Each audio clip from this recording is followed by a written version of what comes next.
Foundation ń ṣe ní tìbútò ọ̀rọ̀ ìpínlẹ̀ Ọ̀yọ́ iṣẹ́ abẹ ọ̀fẹ́ lórí onírúurú àrùn bíi anemia ìpàkè fibroid oyún ojú táwọn tí kátàràtì fọlọ́jọ́ máa ríran lẹ́sẹ̀kẹsẹ̀ ká má sọ tìrò ní lágbára ọ̀kẹ́ ẹ̀mọye ènìyàn tó nílò ìrànlọ́wọ́ kàtàbọ̀ mi ìpínpínlẹ̀ lọ́fẹ̀ẹ́ gàrí ṣúgà ìrẹsì ṣúgà rúrọ̀ ṣúgà náà gbẹ̀yìn iṣẹ́ ti wá rí pé OSF Foundation ìgbẹ́dìde ìdàgbàsókè ní ìpínlẹ̀ Ọ̀yọ́ ni ìṣẹ́gbẹ́ òṣèlú ètò ìlera ọ̀fẹ́ fún gbogbo mùtúmù wà láì fi tẹgbẹ́ òṣèlú kankan ṣe gbogbo Ìbàdàn ọjọ́ Monday là ń pàdé ní Akíyèsí house àdójúkọ Akíyẹlé local government gbogbo ọjọ́ Tuesday la yàsọ́tọ̀ fúnjọba àbílẹ̀ mẹ́rẹ̀ẹ̀rin lọ́yọ̀ọ́ OSF Foundation lẹ́gbẹ̀ẹ́ dọ́gba police station ọjọ́rú Wednesdays the same Adéyẹjú house ládójúkọ Ẹbẹdí primary school ọjọ́ Thursday ní Ṣakí OSF office tó ń bẹ ní Okara Sango bákan náà ọjọ́bọ̀ Thursday ní a máa pàdé wa sí jimá fọ́pọ̀ building Starlight junction Ògbómọ̀ṣọ́ láago 10 àárọ̀ tí wàá dájú báyìí pé pẹ̀lú Ọlátóyè Sugar Foundation ó ti ṣeé ṣe.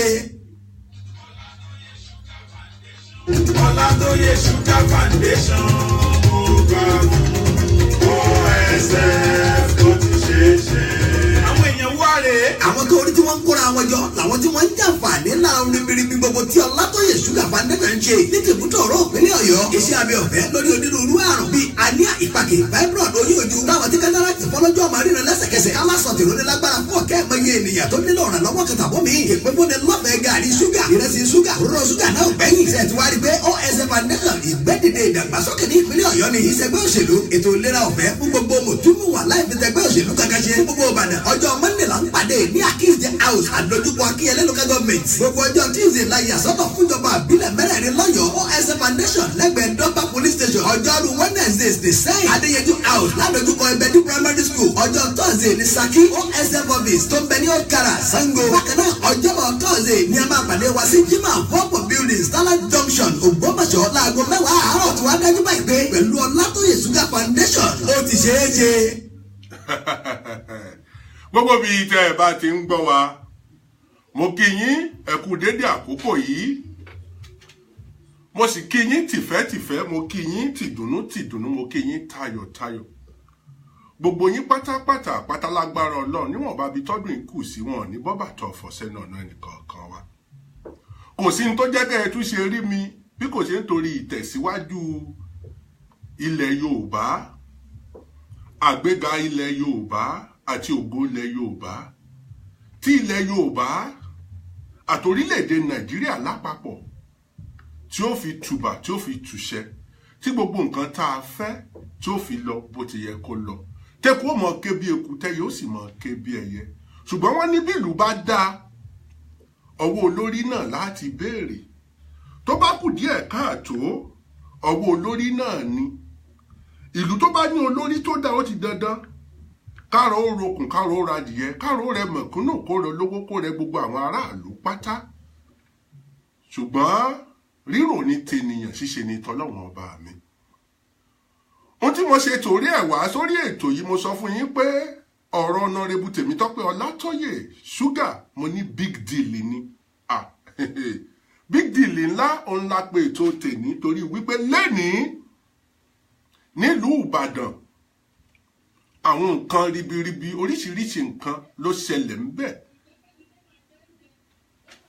ṣùgbọ́n gbogbo tá à ń sọ lẹ́nìí yìí fún ìtẹ̀síwájú àti àgbéga ilẹ̀ Yorùbá ni kókó tẹ́ ẹ ṣe rí mi lórí ètò ìkòjú wípé bó o láṣẹ gbárùkù ti Honorable Ọlátóyè Sugar torí wọ́n ń pè mí láti Amẹ́ríkà wọ́n ń pè mí láti Germany wọ́n ń pè mí láti Lagos State Ogun State Ọ̀ṣun State gbogbo wọn ló fẹ́ dá sí ètò yìí mo wá wò pé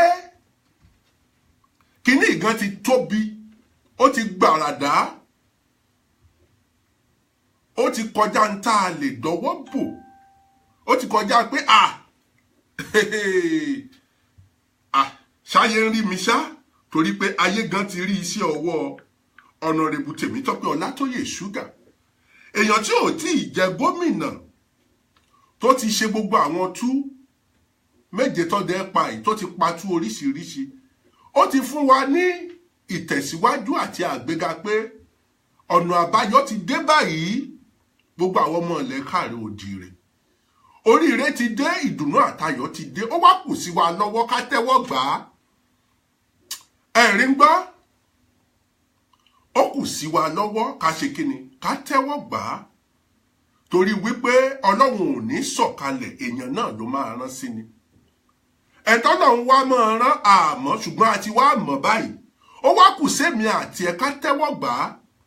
ẹ rí i pé nígbà tí ọlọ́run tó rán Musa, ànábì wa Musa alayhi salatu wa salam níṣẹ́, ó kọ́kọ́ fi ìfẹ́ hàn látara wípé ó wò ó nígbà tí àwọn ọmọ Fìràhónà, àwọn ọmọ Egypt tó ń bá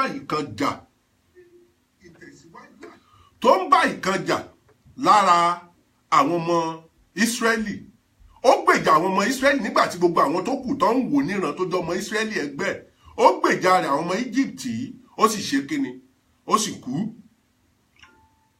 nígbà tọ́rọ̀ wá dé bí ọ̀rọ̀ táwọn ọmọ Ísírẹ́lì méjì ń bára wọn jà, ó fẹ́ jẹ́ olùlàjà láàrin wọn ní ìwọ apààyàn, ó wá fẹ́ fẹsẹ̀ fẹ́.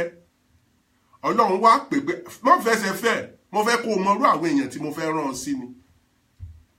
Ìwọ ló jíṣẹ́ náà, ìwọ ló sì kó wọn kúò ní oko ẹrú. ṣùgbọ́n táwọn ọmọ Ísírẹ́lì bá mọ̀ níjọ́ náà pé òun náà ni ó padà gbà wọ́n, ṣẹmọ̀ wọ́n tètè gbárùkù tí, wọ́n tètè sún tẹ̀lé. ṣùgbọ́n síbẹ̀ náà iṣẹ́ náà oríṣẹ́ náà jẹ́. ṣùgbọ́n Ọlọ́run má jẹ́ á ṣiṣẹ́ fóníṣẹ́. Honorable Tèmítọ́pẹ́ Ọlátóyè Sugar, ẹ̀ ní ṣiṣẹ́ fóníṣẹ́ o. torí ànábì wa Musa alayhi salatu wa salam, Prophet Moses, ó ń wo ilẹ̀ ìlérí lọ́ọ̀kan, ó ń wò lọ́ọ̀kan, kò sì débẹ̀. Joshua ló padà jèrè rẹ̀. ẹni ẹlẹ́ni ò ní jèrè rẹ̀ Honorable Tèmítọ́pẹ́ Ọlátóyè Sugar. torí ó ti gbìyànjú, ó ti ṣe gudugudu méje, ó sì ti ṣe yàyà mẹ́fà.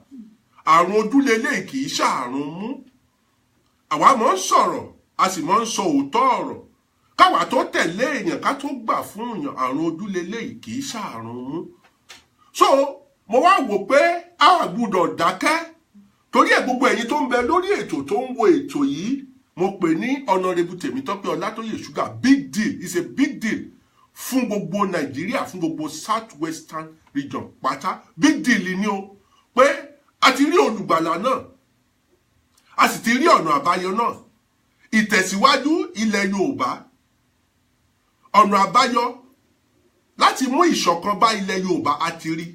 torí wípé ẹni tó bá ń fi ìfẹ́ hàn báyìí, láì ṣe pé ọ̀rọ̀ olóṣèlú kọ́ lélẹ̀, láì fi ọ̀rọ̀ ẹ̀sìn ṣe, tó sì ń ṣe gbogbo nǹkan tó ṣe, kì í sì ṣe gómìnà. mélòó la fẹ́ kànú èèyàn Àdípèlé àwọn iṣẹ́ ribiribi tí wọ́n ti gbé ṣe. ṣùgbọ́n èmi ò mọ̀ fi gbogbo àkókò yìí lórí ètò yìí rọ gbogbo wa lọ́tún, rọ gbogbo wa lósì.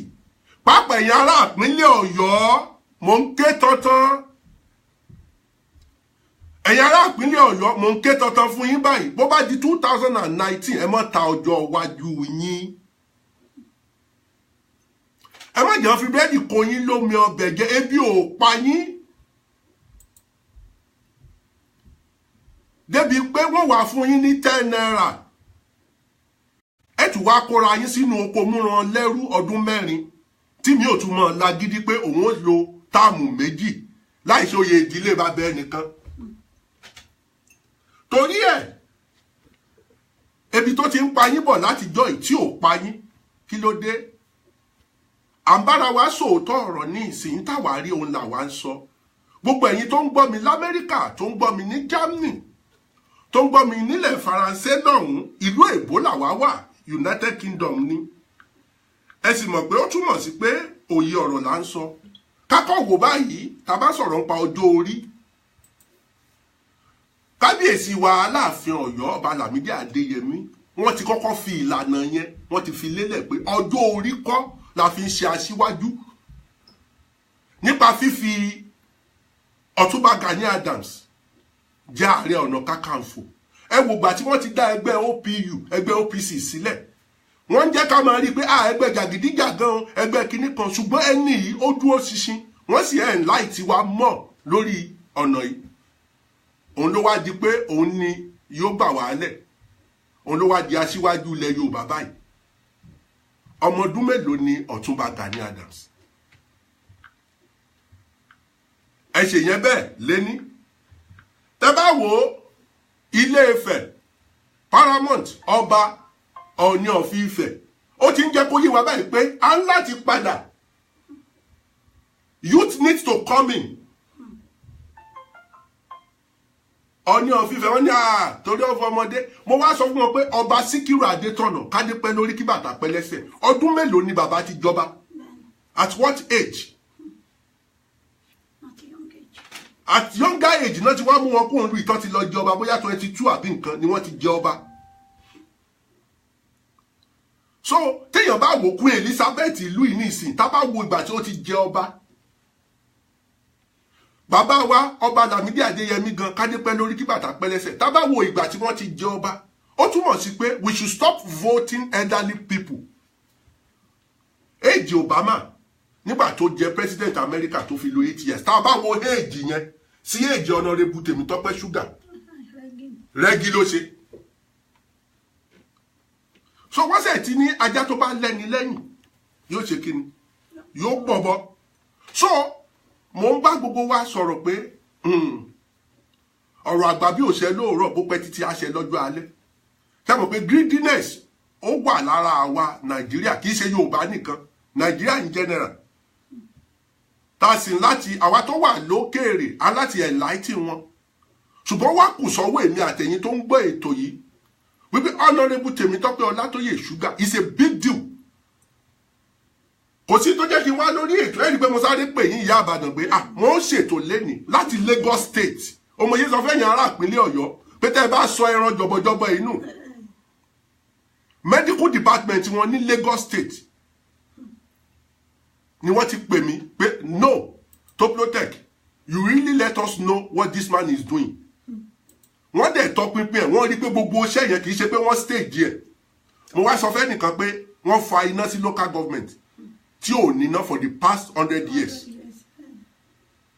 Pé ṣé wọ́n lè stage irú ẹ̀ 90 million naira wọ́n lè fi stage nǹkan. Ẹni yẹn ní kí n má sọ̀rọ̀ jìnnà pé àwọn lọ is from medical department mo ti ẹ̀ lè ka message ẹni òun kẹ́ ẹ gbọ́. Ó ní no ó ní Toplotech if you continue to let people get aware of this man only I could guarantee you only we are not ready to vote for party anymore pé party kan la fẹ́ vote fún pé bí kò ṣe pé this man no tóun rí yìí o only forget about it this man will be the Oyo State governor only he deserve it and he has done it he has proved it to us only wá kù sọ́wọ́ Oyo State people kí wọ́n embrace it only well the man will keep on doing the good job because but it's left to us tó bá wà ní power a lè ráyè ṣe àwọn nǹkan tó yẹ kó ṣe gan because ó ní ìdí àwọn agbára tó wà lókè yẹn láti lè jẹ́ kó deliver ju bá a ṣe rò lọ. So now kò sí nǹkan tẹ́mi àti ẹ ta láti ṣe ju pé ká sọ fún àwọn tó wà ní ilé ẹ̀yin tó sì wà ní ilé tí ẹ̀ ń gbọ́ ètò yìí ẹ mọ́ ta ìbò yín ní 2019 àwa ti bẹ Honorable àti bá wọn sọ ètò oúnjẹ òótọ́ ọ̀rọ̀ pé ẹ wá tẹ́ bá lẹ́ẹ̀ní lọ pé àtàrí àjànàkú ni governorship race kì í ṣẹrù ọmọdé Ọlọ́run ti pè yín ó ti fa àmì òróró yàn yín o òun ló yàn yín ló sì ṣe yín lógo so tẹ́ bá wá kọ̀ bí ìgbà tẹ́ kọ̀ wọn Ọlọ́run ni o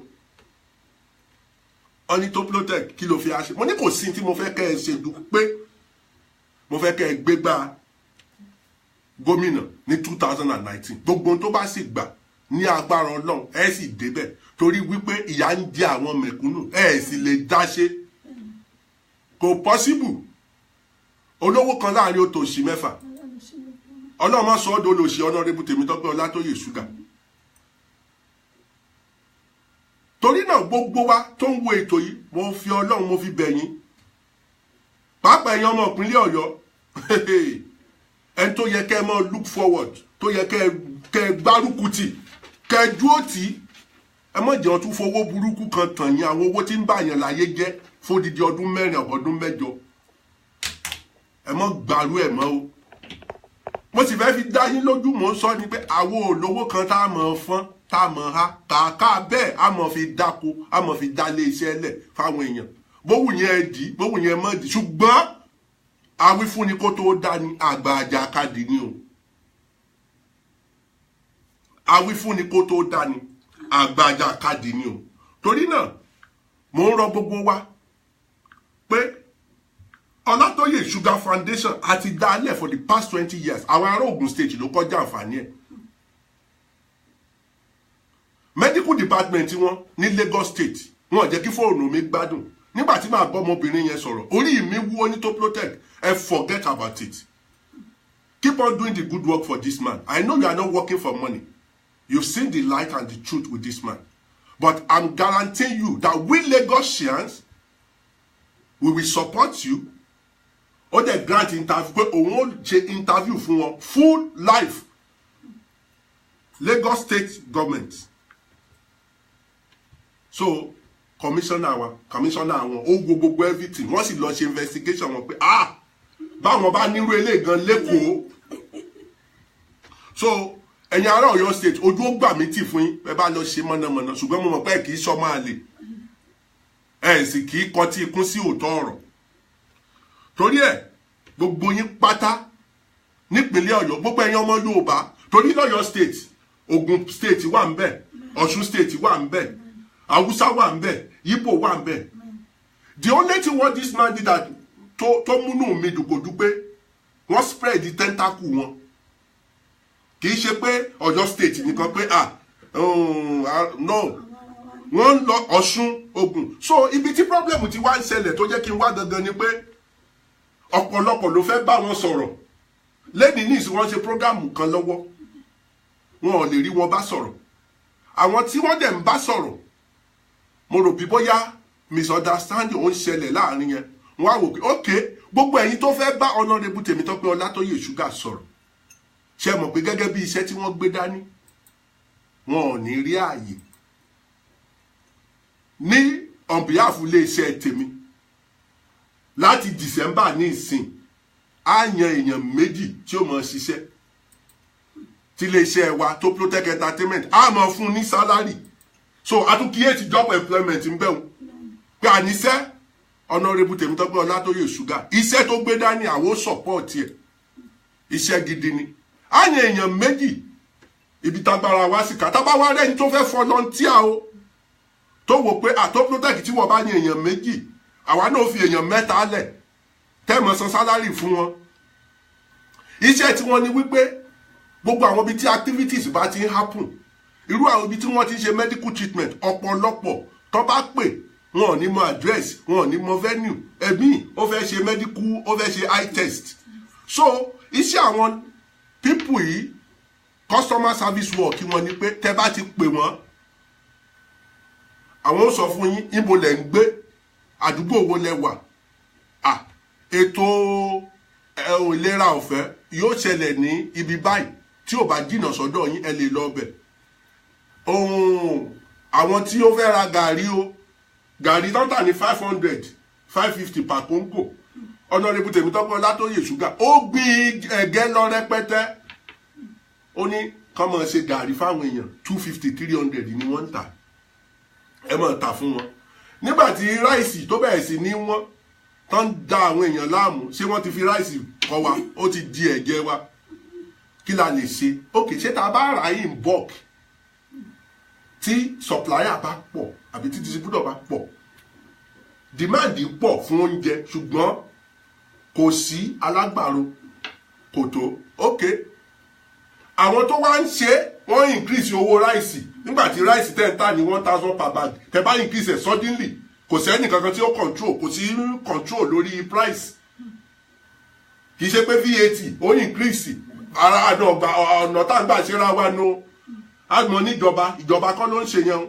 wọ́n ti mọ̀ pé àwọn èèyàn demand fún ráìsì wọ́n kàn increase owó ráìsì ní pé láti 1000 ẹ sọ di 2000 Honorable wa wò pé kí la lè ṣe fáwọn ará ìpínlẹ̀ Ọ̀yọ́ pàápàá gbogbo everybody ṣé ráìsì tá a máa tà téèyàn bá wá láti Ògùn state nísìn tó fẹ́ ra ráìsì kì í ṣe price ọ̀tọ̀ ni wọ́n tà fún Honorable wa ní ok ṣe rí ibi tí wọ́n ti ń páàkì ráìsì kínní o ẹ jẹ́ káwa náà bá wọn dá sí tá a bá ra ráìsì chéla bíi 50 tó ń lọ bíi tons tó lọ bẹ́ẹ̀ owó rẹ̀ ó bá half price dé ó yá ẹ bẹ̀rẹ̀ sí supply àwọn èèyàn ráìsì 1000 ó yẹ bẹ̀rẹ̀ sí tà fún wọn ní 600 so wọ́n support economy wa láti grow wọ́n dẹ̀ ń jẹ́ kí ilé ayé kó rọrùn fáwọn mẹ̀kúnnù so these are the people tá a lè support eye test ní ìsìn ọ̀rọ̀ pé wọ́n yọ lẹ́nu látẹ̀kù kò ṣẹlẹ̀ mọ́ wọ́n bá ti fẹ́ bí ẹnìkan tó pè mí tó blótẹ́ẹ̀kì wọ́n ò nídìí àti dànlám yìí ní owó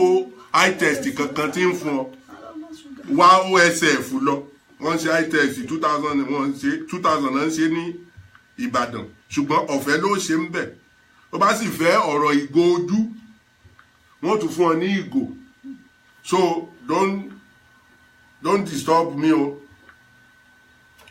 so gẹ́gẹ́ bí tí mò ń bára wa sọ lọ péyàn bá wò ó gbogbo ẹ̀ mọ́ra wa rí i pé ibi tó yá tò sí rè mo wá sọ fún gbogbo ẹ̀yin ọmọ káàárọ̀ oòjíire ọ̀rọ̀ asọdùnkọ́ lélẹ́yìí torí wípé ibi tá a fi lé sí náà ló wà kò wá gòkè sí iná ń bàjẹ́ sí because àwọn olórí wa ò yí padà kò sí new idea ní ìsìn wọn wò sùsù wọn capitalize NEPA a sì ń wòran a wò pé a ti wà nílùú èbó ṣé a mọ̀ pé mọ̀kànmọ́kàn lóye kàn oyè tó kára àwọn ń bọ̀ wá kára ẹ̀dẹ̀ a sì ń kọ́lé sí Nàìjíríà àwọn aṣọ pé kò ní security kò ní kíní nígbà tí a vote sí ibi tó yẹ ká dìbò fún a ti gba owó so ìrọ̀rùn eku ni ìrọ̀rùn ẹyẹ nígbà tá a ti gba owó táwọn náà ná fún wa yẹn wọ́n fẹ́ rí padà lójijì so we need to make things happen we need to change our mentality to transform Nigeria, to transform Southwestern region, to transform Oyo State in general. We need to change that system. Mo ti sọ ẹ wo iye ọjọ́ orí gómìnà tó wà ní France ní ìsìn president wọn ní France 39 years ni ẹ wo South Korea wọ́n ń ṣe dáadáa because àwọn aṣíwájú wa irú bàbá wa mo ti sọ síwájú bàbá wa Aláàfin Ọ̀yọ́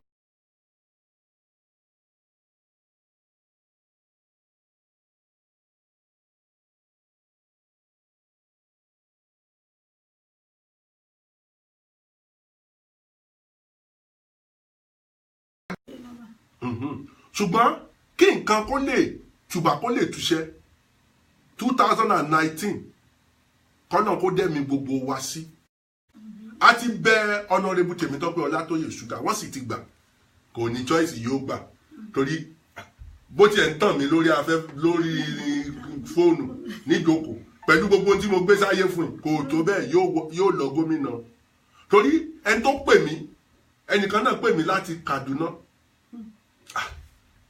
Onitoplotek, if you can continue to promote the work of this man. Only we have gone to Oyo State. On sọ bí Hausa báyìí. Ó láti dé Oyo State. Bẹ́ẹ̀ ni ṣe mọ̀ pé èyìnbó wọn ò ní lọ tààrà. Ó ní a rí pé kì í ṣe pé wọ́n stage yẹ o. It's real. And one thing we don't understand ni pé Ìyá Ìbàdàn to become a billionaire is easy. But we don't have that initiative. Tá bá fẹ́ sọ èèyàn kan dolówó nísìn tí gbogbo wa tá bá ní èèyàn 3,000. Tí gbogbo wa èèyàn 3,000 yẹn tá bá dá £1 pound. £1 pound ọ̀nà 3,000 èlò ló jẹ́ 3,000 pound. Now a ní 3 million Nigerian bí tá bá dá £1 pound fún Ọlátóyè Sugar Foundation that is 3 million pounds. That money is enough to defeat any opponent. Àníṣe ń tá a fẹ́rẹ̀ 3 million yẹn ó tó láti dá lé iṣẹ́ lẹ̀ ó tó tí ẹrú ó jẹ tara ó jẹ tí ò ní sí kí mọ̀ wọ̀fà ọmọ rẹ̀ ní wọ̀fà kẹrù ọmọ rẹ̀ lẹ́rú mọ́. Tẹ́ bá wò rí and that is their strategy in this country. That is their strategy. Owó mi ò níwèé illegal immigrant tax yín tó bá calculate ẹ̀ lásán. But we don't have strategy to make money. Our man consume money. Ibi tí problem Nigeria wà no. We don't know how to make money. Ademon fẹ́ nu tembelu nǹkan mọ́ fẹ́ nu bank kan jẹ́. So which eléyìí tó jẹ́ wípé we don't need that. Need it. So we are àti mú ohun tuntun wá, omi tuntun ti rú báyìí, ẹja tuntun sì ti wọnú ẹ̀. Tẹ́jà lábá sì sọ lódò àwa mọye tó tó. Honorable Tèmítọ́pẹ́ Ọlátóyè Sugar, Ọlọ́run ló yàn. Ọlọ́run ló sì pé nǹkan ló pera ẹ̀ because èèyàn ò ní máa ṣe irú nǹkan báyìí for the past 20 years yóò ti wó yóò ti ṣubú ṣùgbọ́n òun náà tó ti ṣe gbogbo nǹkan báyìí ibi tẹ́ ti wò nìyẹn pé ẹ tó ti ṣe gbogbo nǹkan báyìí ṣáwá dé orí ìjọba àwa fẹ́ kí nǹkan yẹn ó bàjẹ́ ní tó gbé níyì ṣé wàá fẹ́ dẹni ẹ̀tẹ́ ni kò ní fẹ́ dẹni ẹ̀tẹ́ ó mọ̀ ṣe sọ fún yín pé ń bá máa dáṣọ fún ni tọrọ ẹ̀ làákán wò bẹ́ẹ̀ yóò bá wọṣọ àpọ́nlé tẹ́ bá káṣọ àpọ́nlé sí lọ́rùn yóò padà tẹ́ni ṣùgbọ́n Honorable Tèmítọ́pẹ́ Ọlátóyè Sugar ó ti wọṣọ àpọ́nlé ó ti fi yé wa wípé àníṣe tiyín ni mò ń ṣe ó ti ṣe oríṣiríṣi so bó bá wá débẹ̀ kò ní fẹ́ kẹ́ aṣọ àpọ́nlé wọn dé aṣọ ẹ̀tẹ́ nígbà tí èsè lébi kì í ṣe pé mo gba 300 million kan àbí kíní kan 600 no ẹni tá a bá dìbò fún la lẹ́nu ọ̀rọ̀ lé lórí ṣùgbọ́n ẹni tó bá fowó ra ìbò wa á lẹ́nu ọ̀rọ̀ o ọmọ yẹn ń sọ fún yín báyìí òun la sì ṣe ń wí fún yín pé you need to get involved you need to get involved you need to contribute every little count to promote him now mo ti wá fi ààyè lẹ̀ mo ti fi ààyè lẹ̀ pé Tuesday and Wednesday call my number to get involved on Honorable Tèmítọ́pẹ́ Ọlátóyè Sugar movement on Ọlátóyè Sugar Foundation mo ti fi ààyè lẹ̀ pé ní Tuesday and Wednesday is for Honorable Tèmítọ́pẹ́ Ọlátóyè Sugar Foundation is for Honorable Tèmítọ́pẹ́ Ọlátóyè Sugar movement a sì ti sọ fún Ọlọ́run owó tá a mọ̀ sọ fún àwọn staff fún iléeṣẹ́ Toplotech Entertainment èèyàn méjì lágbà ní Nàìjíríà iṣẹ́ tí wọ́n ní pé ẹ mọ́ mọ́nítọ̀ gbogbo tí ó bá fẹ́ ṣẹlẹ̀ táwọn èèyàn ti jàǹfààní tí wọ́n ti rí i pé lóòótọ́ intan's bá wọn sọ lókè òkun bẹ́ẹ̀ lórí because iṣẹ́ yẹn ti fẹjú àwọn tó sì ń tẹ̀lé Honorable wa ṣe mọ̀ pé àwa tó wà iṣẹ́ yẹn ti fẹjú gan ó ti kò ṣe dọwọ́ fò rárá kì í ṣe iṣẹ́ èèyàn mẹ́wàá mọ́ ṣùgbọ́n Honorable ó ṣe máa rówó san fún gbogbo wọn àfi kí àwa náà get involved kábẹ̀ẹ̀ sí dá sí torí àjòjì ọwọ́ kan kò ṣe kíni kò gbẹ́rù dórí so gbogbo wa níbi a sì pè yín náà we will call you because we will call everybody kì í ṣe àgbà tí wọ́n fi fóònù pè mí ibi tó máa ń sún mi nínú ọ̀rọ̀ wa ẹ ti gbọ́ tá à ń sọ ní ìsìn ẹ ti gbọ́ polówó ẹ ti gbọ́ advert ẹ ti gbọ́ publicity wá síbẹ̀ nítorí àwọn ẹ̀mí tá a fẹ́ gbàlà mọ̀ wò pé ó di dandan kán fi fóònù pè ọ́ special torí I will soon call you to support Ọlátóyè Sugar Foundation movement I will soon call you gbogbo ẹ̀yin tó ń gbọ́ ètò yìí mo sì mọ̀ pé ní agbára Ọlọ́run pé Nàìjíríà ò lè yí padà yẹn ta ló sọ pé kò lè yí padà why tí ò lè change tá bá ti change olórí ní ìsìn system ti ń change nìyẹn wọ́n dẹ̀ ti ń fi lélẹ̀ Ọọ̀ni of Ifẹ̀ tuntun èjì rẹ̀ àti rí Ààrẹ Ọ̀nà Kakanfò àti rí èjì ẹ̀ a sì wo ìgbà táwọn bàbá wa yìí náà tó jọba a rí pé ìtàn ṣe rí ṣe ní èjì so tá a bá change leader èjì wa kó mọ bá ìgbà mu olórí ọjọ́ orí olórí ó sì ń láti mọ bá ìgbà mu nǹkan kan ò ní yí padà Ọlọ́run dẹ̀ ti wá ṣe fún wa ní South Western region kò sẹ́ńtà àtúlẹ̀ la fẹ́ lò ta lẹ fẹ́ lò tó tún jẹ́ alákìtìyàn tó ti ń ṣe tó ti ń ṣàánú mẹ̀kúnnù tó sì nífẹ̀ẹ́ mẹ̀kúnnù ta lẹ fẹ́ lò làwa wò èmi ò láìkì òṣèlú ẹ̀rù wọn máa ń bà mí ni wọ́n ní ogun ti pọ̀ jù ṣùgbọ́n wọ́n wá wò pé bí Ọlọ́run ò bá pààyàn ikú kò lè pa wá bí tá a dẹ̀ bá dé so láti wá pé a ti rí òṣùpá ti lé téńté sójú ọ̀run a sì ti rí ìmọ́lẹ̀ náà Honorable Tèmítọ́pẹ́ Ọlátóyè Sugar tá a bá rẹ́ni rẹ̀ jẹ́ á wí mò ń sọ fún yín báyìí so ẹ má ta ọjọ́ iwájú yín o ẹ má ta ìbò yín bọ́ bá ti fún yín lówó ẹ̀ ń tanra yín àwọn owó kan ti ẹ̀wọ̀ èèyàn lè gbà bí ọ̀rọ̀ bàbá mi Adédùgbò jòlè nígbà tó interview wọn ní a gbọ́ pé gómìnà wa Lámídì Gúlámù wọ́n gbowó wá fún yín bàbá ní wọ́n gbowó wá ń tòótọ́ mo sì gbà á kí wá lórí bẹ́ẹ̀ owó òṣòwò náà ló ní ni ṣe bó owó ìpínlẹ̀ Ọ̀yọ́ ni a sì pín fáwọn tó ní ní Mọ̀lété àbí ẹdẹ Mọ̀lété ẹ béèrè lọ́wọ́ wọn ní wọn gbowó ẹ̀yà gbogbo wọn kẹ́ ẹ̀ náà jẹ kẹ́ ẹ̀ dìbò fún ẹni tó yẹ kẹ́ ẹ̀ dìbò fún tí ọjọ́ iwájú ò fi sunwọ̀n tí ó fi tùbà tí ó fi tùṣẹ́ o bẹ́ẹ̀ bá lè tẹ̀lẹ́nu mò ń wí fún yín òótọ́ ọ̀rọ̀ kóró kì í ṣe pé bóyá àtẹnujẹ kan ebi ò pa wá ṣùgbọ́n àyò ọ̀nàrẹ́bù náà mọ̀ gbogbo akitiyan tá à ń ṣe torí pé àárí ẹ bá lẹ́ àánú èèyàn lójú tó nífẹ̀ẹ́ mẹ̀kúnnù lára ó fi rokun tiwa lára ó radìyẹ tiwa náà nílùú yìí torí kọ́ọ̀lù tá à ń gbà lójoojúmọ́ gbogbo àwọn ọmọ wa ló ti da aṣẹ́wó tán kí ló fà á kò síṣẹ́ graduate tí ò síṣẹ́ fún ẹ wá ní yahoo pọ̀ kíní kan pọ̀ because there is too much of pressure there is nothing square meal obìnrin gbogbo aló ti mọ̀ pé ìmúra obìnrin yóò wọ pint yóò wọ bra yóò lo make up ó fẹ́ bẹ́gbẹ́ pé yóò ṣerun bọ́nà ṣe dá wọn nu bùkátà ní wọn so ta ló fẹ́ bá gbọ́ ó sì ti wáṣẹ́ kò ríṣẹ́ ní ìsìn lé ọdún yìí ní ìsìn ẹ wo iye èèyàn tó graduate ní yunifásitì níbo ni wọ́n ti fẹ́ ṣiṣẹ́ this thing is common sense in ìlú yìí àṣírí ìlú yìí ni pé wọ́n ní self employed àwọn èèyàn mọ́ tán pè self employed òun nílùú ìfi ń gbéra àwọn afojúfoṣẹ́ bricklayer afojúfoṣẹ́ fashion designer afojúfoṣẹ́ kìíní àwọn iṣẹ́ yẹn lówó wọ́n dùn lù yìí irú technical school gbogbo nǹkan tán pàtì ní ìsìn àti bá honourable sọ wọ́n ní tó protect jẹ́ kó sọ project BSOS fún ọ àbí ẹ̀ tí nígbà táwọn débẹ̀ BSOS kí staff bí 100 wà kó mọ̀ sí ọ́fíìsì kó jẹ́ bí ọ́fíìsì 10 ló wà bí 20 nǹkan kékeré làwọn pè nígbà táwọn dá àyàkọ́ complex office ni wọ́n kọ́ fún wọn bẹ́ẹ̀ náà ni amúlùdùn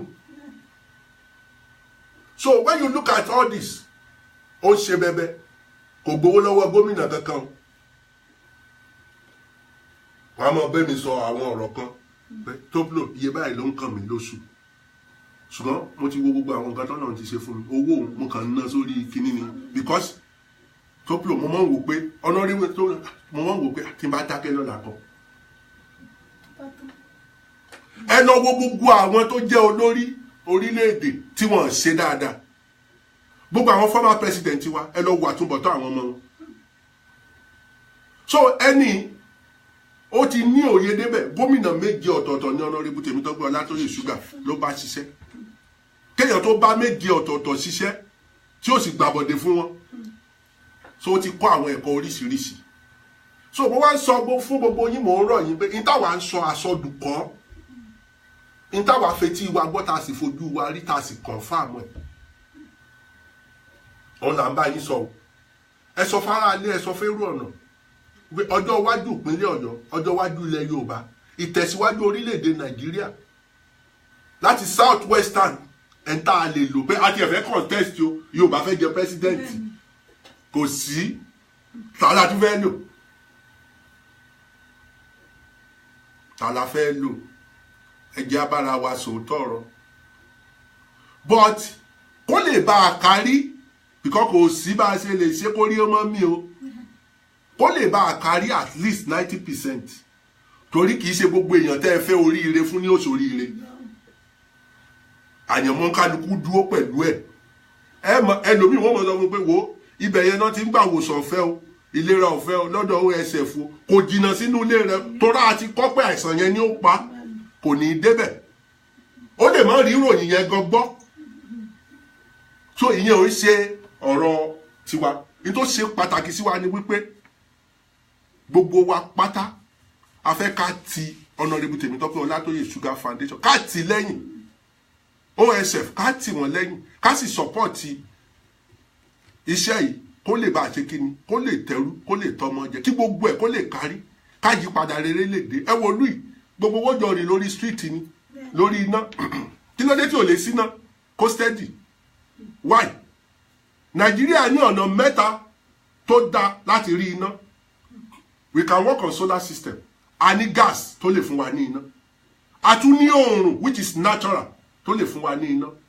omi a ní candida omi pọ̀ lọ so why tí ìlú wa ò tòrò tí ò túbọ̀ bí kò ṣe pé the leaders need to be changed omi ti pọ̀ ju ọkà lọ. And kò sí new idea, kò sí new system. So when we don't have new system, new idea, gbogbo àwọn tó jẹ́ olórí wa ní ìsìn bẹ́ẹ̀ bá béèrè pé are you a master degree holder? Èmi inú wọn kò degree holder, kò ní BSc. So when you look at it, and this man, ọmọ bá léèyàn kàwé kéèyàn tó gbà, láti orílẹ̀-èdè Amẹ́ríkà, honorary ni wọ́n fún ni doctorate degree. No. Yes, wọ́n wo gbogbo iṣẹ́ tó ti gbé ṣe. So this is what we are talking about. Tẹ́ bá dẹ̀ wo àwọn tá a yí wọn káyì, ẹ rí pé no, we talking of knowledge, wisdom, níwọ̀n bá tọ́lọ̀ fún wa, ẹ rí pé a ṣe fọwọ́ rọ́ sẹ́yìn. So àmọ̀ràn mi fún gbogbo wa pátá ó ní pé iléeṣẹ́ Toplotech Entertainment tẹ́ bá fẹ́ mọ̀ anything pa OSF àbí Honourable Tèmítọ́pẹ́ Ọlátóyè Sugar, mo fẹ́ support movement yìí because l'Amẹ́ríkà lọ́wọ́ báyìí ẹnìkan dìdí pè mí l'Amẹ́ríkà ní Baltimore, wọ́n ti form group fún OSF láti support movement Honourable Tèmítọ́pẹ́ Ọlátóyè Sugar. Ní Nàìjíríà sìn, we are forming another group again tó jẹ́ wípé movement yìí yóò spread káàkiri àgbáńlá ayé. Mo ṣe ní pé ẹ pè mí ní Tuesday àbí Wednesday, nọ́mbà mi 074 03 2871 074 03 2871. Ẹ pè mí Tuesday Wednesday, mo wà available láti pick call fún ọ̀rọ̀ OSF and Honourable Tèmítọ́pẹ́ Ọlátóyè Sugar movement for 2019. Èmi ti bá wọn sọ̀rọ̀, wọ́n sì ti gbọ́ pé ẹ lọ ẹ gbé àpótí ìdìbò, àwa gan bọ̀ wálé wá campaign ni o, à ń bọ̀ tẹrutẹru ni. Èyàn sì bọ́ náà ọba mi dòwò pọ̀ kó pàdánù, eléyìí ó garanti n tó gara ni. So bàbá ń sá sẹ́yìn tá ń sá sẹ́yìn, ṣégbà tí àwọn bàbá gbogbo wọn bá kú tán yóò di pé jàgídíjàgan ni ó mọ̀ jẹ́ gómìnà ní ìsìn, bàbá di sísòdà tí ó mọ̀ kankan, kò mọ̀ latest technology, kò mọ̀ kankan pa computer, kò mọ̀ kankan pa what you call science, kò mọ̀ anything. Àwọn ni ó mọ̀ gbé bá àgbò torí wípé àwa tá a kàwé tá a ní ìmọ̀ à ń sá sẹ́yìn. Mi ò sì lè wá kú kan kò ní joyè ilé bàbá ẹ̀. But this man ó dìde láti jà fún ẹ̀tọ́ ọmọnìyàn, ó dìde láti ṣe ìrànlọ́wọ́, láti ṣe àánú. So káwa náà ká mọ̀ dojú tì, ká mọ̀ fi iṣẹ́ iṣu torí iṣẹ́ yìí ti tóbi kọjá tóun nìkan lè dọwọ́ bò, iṣẹ́ yìí ti tóbi kọjá tóun nìkan lè dá ṣe. Mo fẹ́ support ọ̀nà tí ẹ bá lè gbà gbogbo wa. Wọ́n pè yín wọ́n pè yín gidi, wọ́n pè yín gidi gan láti dá sí, láti fún OSF. Àti ní ẹgbẹ́ yìí, àti dá foundation ilẹ̀ ní UK. Ṣùgbọ́n kí iṣẹ́ yìí kó lè bá a lọ, kó lè rí bí mo a ṣe fẹ́ kó rí gan, torí ó ń gbé mi lẹ́mìí gan. Because àwọn kọ́ọ̀lù tí mò ń gbà láti Amẹ́ríkà mo gbé, Ọlọ́run mọ̀ tóbi o, Ọlọ́run ò ní fi wá pamọ́. Iṣẹ́ tá a bá ṣe, mo sọ pé ní ayé yìí lẹ̀san wà. Honourable Tèmítọ́pẹ́ Ọlátóyè Sugar wà láìtàláì, ò ní mọ̀ ṣe, ò ní mọ̀ yẹ, ò ní mọ̀ nira. Gbẹ̀dẹ̀gbẹ̀dẹ̀ ní rọ kókò lágbàlá yóò mọ ọ̀rọ̀ gbẹ̀dẹ̀ ni, ara ò ní ní ipá ò sì ní pín ọ́.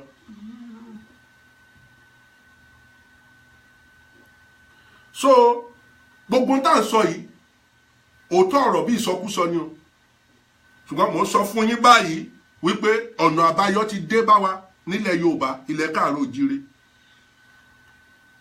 Oríire ti dé, ìdùnnú ti wọlé tọ̀ wá wá, ká wá múra o, ká gbárùkù tí, ká dúró tí, torí wípé tá a bá tún sọnù ẹ mọ́ blame Ọlọ́run, ẹ mọ́ yàdúrà Ọlọ́run ti gbà.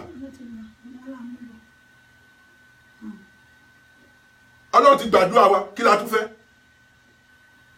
So tẹ́ bá lọ ń wò lágbájá kan, àwọn tí ò lè ké tọkàn gbogbo wa, àwa ló fa o. So gbogbo ẹ̀ ẹ̀já sáré dé ẹ̀ka ìpolówó ọjà kẹ́ ẹ gbọ́ àwọn iṣẹ́ ribiribi tán tún ti ṣe, kó mọ́ dàbí pé àsọdún Toplotech pọ̀. ẹgbẹ́ òkè. Ọlátóyè Sugar Foundation mo gbà fún OSF tó ti ṣeé ṣe. Mr Solution ayé ń gbà tiẹ̀. OSF tó ti ṣeé ṣe. Ọlátóyè Sugar Foundation mo gbà fún OSF tó ti ṣeé ṣe.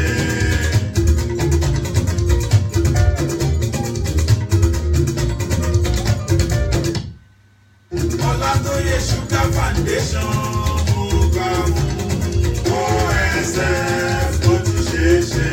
Àwọn èèyàn wá rèé. Àwọn tó orí tí wọ́n ń kóra wọn jọ làwọn tí wọ́n ń jàǹfààní lára ribiribi gbogbo tí Ọlátóyè Sugar Foundation ń ṣe ní tìbútò ọ̀rọ̀ ìpínlẹ̀ Ọ̀yọ́. Iṣẹ́ abẹ ọ̀fẹ́ lórí onírúurú àrùn bíi anemia ìpàkè fibroid oyún ojú táwọn tí kátàràtì fọlọ́jọ́ máa ríran lẹ́sẹ̀kẹsẹ̀. Ká má sọ tìró ní lágbára fún ọ̀kẹ́ ẹ̀mọye ènìyàn tó nílò ìrànlọ́wọ́ kẹtàbọ́ mi. Ìpínfúnni lọ́fẹ̀ẹ́ gàrí ṣúgà, ìrẹsì ṣúgà, òróró ṣúgà náà gbẹ̀yìn. Ṣé ti wá rí pé OSF Foundation ìgbẹ́dìde ìdàgbàsókè ní ìpínlẹ̀ Ọ̀yọ́ ni ìṣẹ́gbẹ́ òṣèlú ètò ìlera ọ̀fẹ́ fún gbogbo mùtúmùwà láì fi tẹgbẹ́ òṣèlú kankan ṣe fún gbogbo Ìbàdàn. Ọjọ́ Monday là ń pàdé ní Akíyèsí house àdójúkọ Akíyẹlé local government. Gbogbo ọjọ́ Tuesday la yà sọ́tọ̀ fúnjọba àbílẹ̀ mẹ́rẹ̀ẹ̀rin lọ́yọ̀ọ́ OSF Foundation lẹ́gbẹ̀ẹ́ Dọ́gba police station. Ọjọ́rú Wednesdays ní sẹ́yìn Adéyẹjú house ládójúkọ Ẹbẹ̀ní primary school. Ọjọ́ Thursday ní Saki OSF office tó ń bẹ ní Okara Sango. Bákan náà ọjọ́bọ̀ Thursday ni a máa pàdé wa sí Jimá Fọ́pọ̀ building Starlight junction Ògbómọ̀ṣọ́ láago 10 àárọ̀ tí wàá dájú báyìí pé pẹ̀lú Ọlátóyè Sugar Foundation ó ti ṣeé ṣe.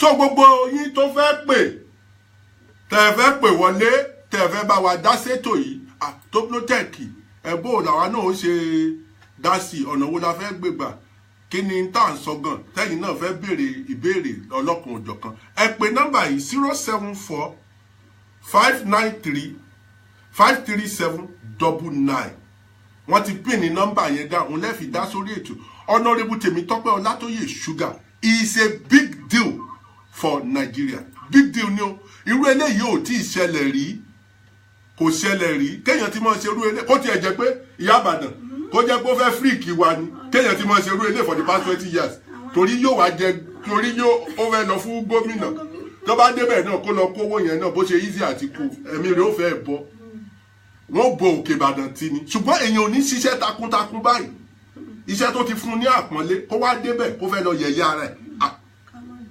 ká má rí ká má gbọ́ etí ò gbúdọ̀ gbọ́ ni Tèmítọ́pẹ́ Ọlátóyè ò ní ṣìwàwù kì í ṣe Father Christmas ẹ má gẹ̀ẹ́tì ẹ o rẹ́ǹgì o kì í ṣe Father Christmas o ẹ má expect pé yóò mọ kì í ṣe Father Kérésì o ó níṣẹ́ rẹ̀ tí ń ṣe ó ń ta mọ́tò ẹsẹ̀ yẹn lé ní ó ní oko ẹsẹ̀ yẹn léjì ó ní properties tó fi ń rẹ́ǹtì tí ó sì múlé ayé rẹ̀ ó ti ẹ̀ṣẹ̀ tó wá kọ́ àwọn estate kan ní ìsìn lóní san díẹ̀díẹ̀ fáwọn èèyàn pé ókè o ó ní 5 million naira lèmi ní o tó bá ti sanwó yẹn dé dajì wọn kò kọ́kọ́rọ́ ilé ọlọ́ so kí là ń dóde tó bá ti sanwó ilé yẹn dé dajì wọn kò kọ́kọ́rọ́ ilé ọlọ́ mọ́ rẹ̀ gbé bẹ́ẹ̀ so èyí tó tún fi máa sanwó lọ nílé ibòmí ò nídìí ẹ̀ owó yẹn ló kàn máa san ó bá ti di san tán ó di ti ẹnu so ẹni tó ń ṣe gbogbo eléyìí kí ló yẹ ká ṣe ó yẹ ká kí ká yìn ká gẹni kò sí bóyá ṣe lè wà kórí ó mọ́ mì no perfect being ṣùgbọ́n Jésù gan wọ́n fi bí sú Músá kí náà ṣe fún ṣùgbọ́n síbẹ̀ náà Ọlọ́run ọba ò ní fi àwọn èèyàn tiẹ̀ sílẹ̀ Honorable Tèmítọ́pẹ́ Ọlátóyè Sugar káwa tó dúró tìyàn gbágbáágbá bí ọ̀rọ̀ àwọn kan ni wọ́n ti kọ́ pè mí níjọ́ kan pé Toplotech afẹ́kẹ́ ṣe kìnnìkan ọkọ̀ bí wọ́n léèrè mo ní kí ni ẹni yẹn ti ṣe ṣé mọ́tálẹ́sọ̀ ń bèbí lónìí ni tó fẹ́ tẹ̀lẹ̀ tútù ó dá mi wájú ó proof ẹ̀ fún wa pé ìwọ gan nítara ọmọ ènìyàn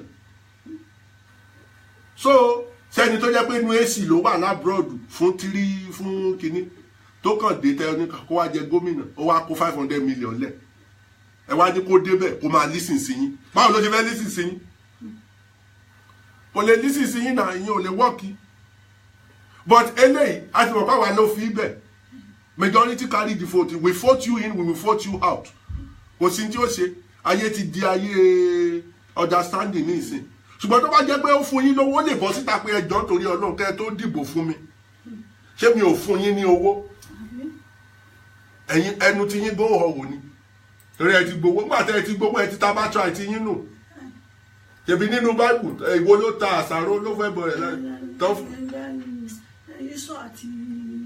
ó fún lásàrò ni nígbà tó fún lásàrò ó sì gbé kíní torí àṣàrò ó jẹ́ àṣàrò ta bá tra ẹ tiẹ̀ ó lọ́nu bọ́tẹ́ lẹ́yìn kì í ṣe Honorable Tèmítọ́pẹ́ Ọlátóyè Sugar kì í ṣe Father Christmas kì í ṣe kẹ́ mọ̀ pé mo fẹ́ sanwó skul mo nídìí owó mo fẹ́ ṣe gbá kìnnìkan no tó bá fẹ́ iṣẹ́ á béèrè iṣẹ́ wo ló kọ́ we are doing woman empowerment iṣẹ́ wo ló kọ́ ok driver ni ó mọ tó ṣẹlẹ̀ ẹ gbé ọkọ̀ fún ẹ mọ̀ gbé hire purchase fún kò sọ̀rọ̀ hire purchase ń bẹ̀ kó mọ̀ sanwó rẹ̀ kó sì mọ̀ bọ́ ẹbí kó mọ̀ bọ́ ara èyí táwọn ẹlòmíì lórí ọkọ̀ hire purchase ni wọ́n fi ṣe ẹ̀mí olúwe ó fẹ́ ẹ̀ bọ́ mọ́tò gan ti gorí odó mọ́ ọ lọ but eléyìí when they give you a beautiful car tí wọ́n gan ṣiṣẹ́ ní Nàìjíríà tó ń rí almost 10,000 naira a day 20,000 naira a day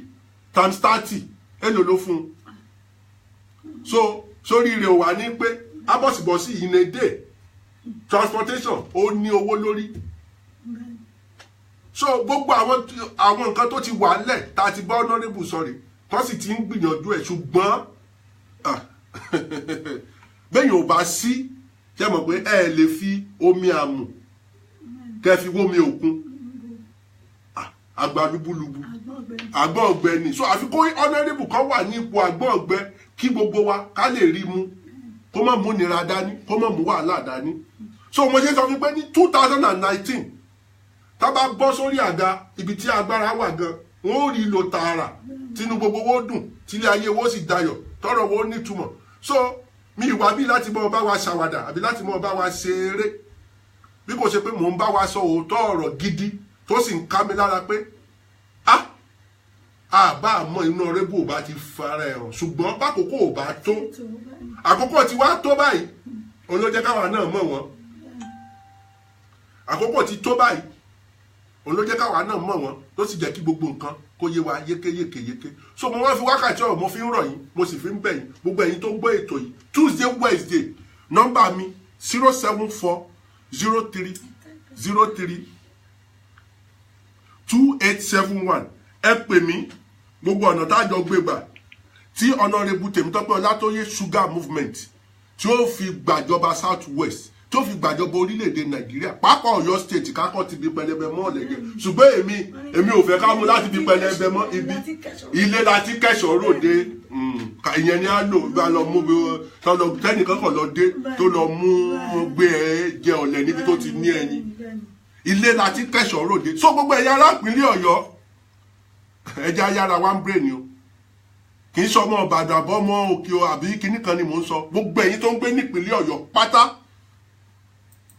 ẹ mọ́ ta ọjọ́ iwájú yín o ẹ mọ́ ta ìbò yín tó bá ti di 2019 a ti bá Honorable Tèmítọ́pẹ́ Ọlátóyè Sugar ti bẹ̀ wọ́n a sì ti bá wọn sọ̀rọ̀ níbi tí wọ́n ti ń gbọ́ wọ́n sì ti gbọ́ wọ́n ti fira wọn lẹ̀ káwa náà kámọ̀ nìkan nìṣó káwa yọ ṣọ́ọ̀kì lẹ́sẹ̀ wọn òun ló kú báyìí òun lèmi ṣe ń ké tọ́tán ni wọn ò ṣe dákẹ́ ẹnìkan mọ̀ pé ẹnìkan rí mi Majestic Joe ní tó bí ó tẹ́ ó ga ò bàbá olówó àkùrí mọ́tò tuntun díẹ̀ àárí kankan ó kàn máa ṣe náà ni kò lè yé yín ọjọ́ iwájú tèmi lèmi náà ń tún ṣe ọjọ́ iwájú àwọn ọmọ mi lèmi náà ń tún ṣe so táwọn ọmọ mi bá wá ní àwọn ó jẹ gómìnà tẹnìkan bá wá ní kí ni bàbá yín ti ṣe mo mọ̀ pé gbogbo ẹ̀yin tó ń gbọ́ pé ẹ sì wé rántí irọ́ Tèmítọ́pẹ́ Isa Ìbàdàn ọmọ wọn ní gẹ́gẹ́ ọlọ́pàá ní Ìbàdàn irọ́ mo sì tún lẹ́nu náà ní Ògùn state o torí ọmọ Ìjẹ̀bú Òde nìyá tó bí ń lọ́mọ ṣùgbọ́n èmi èso ọmọ àlè ọmọ ọkọ pọ́nbélé lèmi so bí wọ́n yé ń sọ fún yín gbogbo ẹ̀yà ará ìpínlẹ̀ Ọ̀yọ́ wọ́n nílé láti kẹ́sọ̀ ròde o àwọn Lagos state ti ń pè mí wọ́n sì ti bẹ̀rẹ̀ nu bí wọ́n ṣe jí gbé mọ́ yín lọ àánú yín ṣe mí o bí wọ́n ṣe jí gbé mọ́ yín lọ so kẹ́ ẹ múra o wọ́n ti pè mí wọ́n ní wọ́n pè mí láti Kaduna so àwọn oògùn ló ti kọjá àǹfààní OSF yìí ṣùgbọ́n a fẹ́ kí agbára kó tó kí agbára kó tó so nọ́mbà mi tẹ́ pè sí 074 03 03 2871 Tuesday Wednesday láti ọ̀la lọ every Tuesday and Wednesday mo ready láti dáhùn ìbéèrè kí ìbéèrè tẹ́ ẹ fẹ́ béèrè nípa Honorable Tèmítọ́pẹ́ Ọlátóyè Sugar ọmọ bíbí ìpínlẹ̀ local government Lágelú local government ni ọmọ Ìbàdàn pọ́nbélé ni so bàbá léèyàn kàwé ó kàwé bàbá sì léèyàn ní ìmọ̀ nípa òṣèlú ó ní ìmọ̀ bàbá sì léèyàn ní ẹ̀mí ìmoore àti ojú àánú tẹ́ bá gbé lẹ́yìn ojú àánú òun ní jẹ́bẹ̀ kì í ṣe ta sọdùn ebi ò pa ìyẹ̀ ò sì jẹ́ kì í ṣe ilé kan ló tún fẹ́ kọ́ kì í ṣe ó ti ní làákàyè ó ti ní ìmọ̀ Ọlọ́run pé ẹgbọ́n náà vanity upon vanity all is vanity àwọn tó kó gbogbo ẹ̀jọ náà lánàá dá kí ni mo ní kí ni wọ́n fi so n tí òun bá ṣe làwọn ọmọ òun ó bá so n tí òye gbogbo wa nìyẹn so this man need our support now kò wá ní dá káwákáwọ́ gbéra so mo máa tó pè yín o fún ìpàdé pé yes tí àwọn náà ó sì wá tí wọ́n bá wa sọ̀rọ̀ because OSF yóò ti fẹjú gan kọjá tá à ń sọ yìí ó sì ti tóbi kọjá tá à ń sọ so gbogbo yín pátá tá a jọ ṣe ètò yìí mo mọ̀ pé ẹ fẹ́ pè wọlé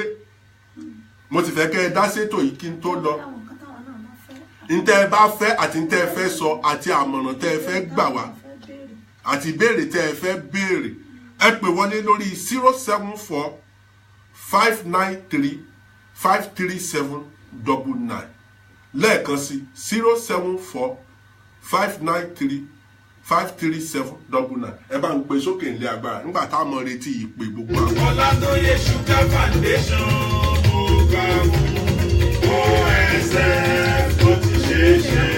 Àwọn èèyàn wá rèé. àwọn tó orí tí wọ́n ń kóra wọn jọ làwọn tí wọ́n ń jàǹfààní lára orin biribi gbogbo tí Ọlátóyè Sugar Foundation ń ṣe ní tìbútò ọ̀rọ̀ ìpínlẹ̀ Ọ̀yọ́ iṣẹ́ abẹ ọ̀fẹ́ lórí onírúurú àrùn bíi àníà ìpàkè fibroid oyún ojú láwọn tí kátàràtì fọlọ́jọ́ ọmọ rírẹ lẹ́sẹ̀kẹsẹ̀ ká má sọ tìrún ní lágbára fún ọ̀kẹ́ ẹ̀mọye ènìyàn tó nílò ìrànlọ́wọ́ kẹtàbọ́mì ìpínpínlẹ̀ lọ́fẹ̀ẹ́ gàrí ṣúgà ìrẹsì ṣúgà róró ṣúgà náà gbẹ̀yìn ṣe ti wá rí pé OSF Foundation ìgbẹ́dìde ìdàgbàsókè ní ìpínlẹ̀ Ọ̀yọ́ ni ìṣẹ́gbẹ́ òṣèlú ètò ìlera ọ̀fẹ́ fún gbogbo mùtúmù wà láì fi tẹgbẹ́ òṣèlú kankan ṣe fún gbogbo Ìbàdàn ọjọ́ Monday là ń pàdé ní Akíyèjẹ house àdójúkọ Akíyẹlé local government gbogbo ọjọ́ Tuesday la yà sọ́tọ̀ fúnjọba àbílẹ̀ mẹ́rẹ̀ẹ̀rin lọ́yọ̀ọ́ OSF Foundation lẹ́gbẹ̀ẹ́ dọ́gba police station ọjọ́rú Wednesdays the same Adéyẹjú house ládójúkọ Ẹbẹdí primary school ọjọ́ Thursday ní Ṣakí OSF office tó ń bẹ ní Okara Sango bákan náà ọjọ́bọ̀ Thursday ní a máa pàdé wa sí Jimá Wọ́pọ̀ building Starlight junction Ògbómọ̀ṣọ́ láago 10 àárọ̀ tí wàá dájú báyìí pé pẹ̀lú Ọlátóyè Sugar Foundation ó ti ṣeé ṣe.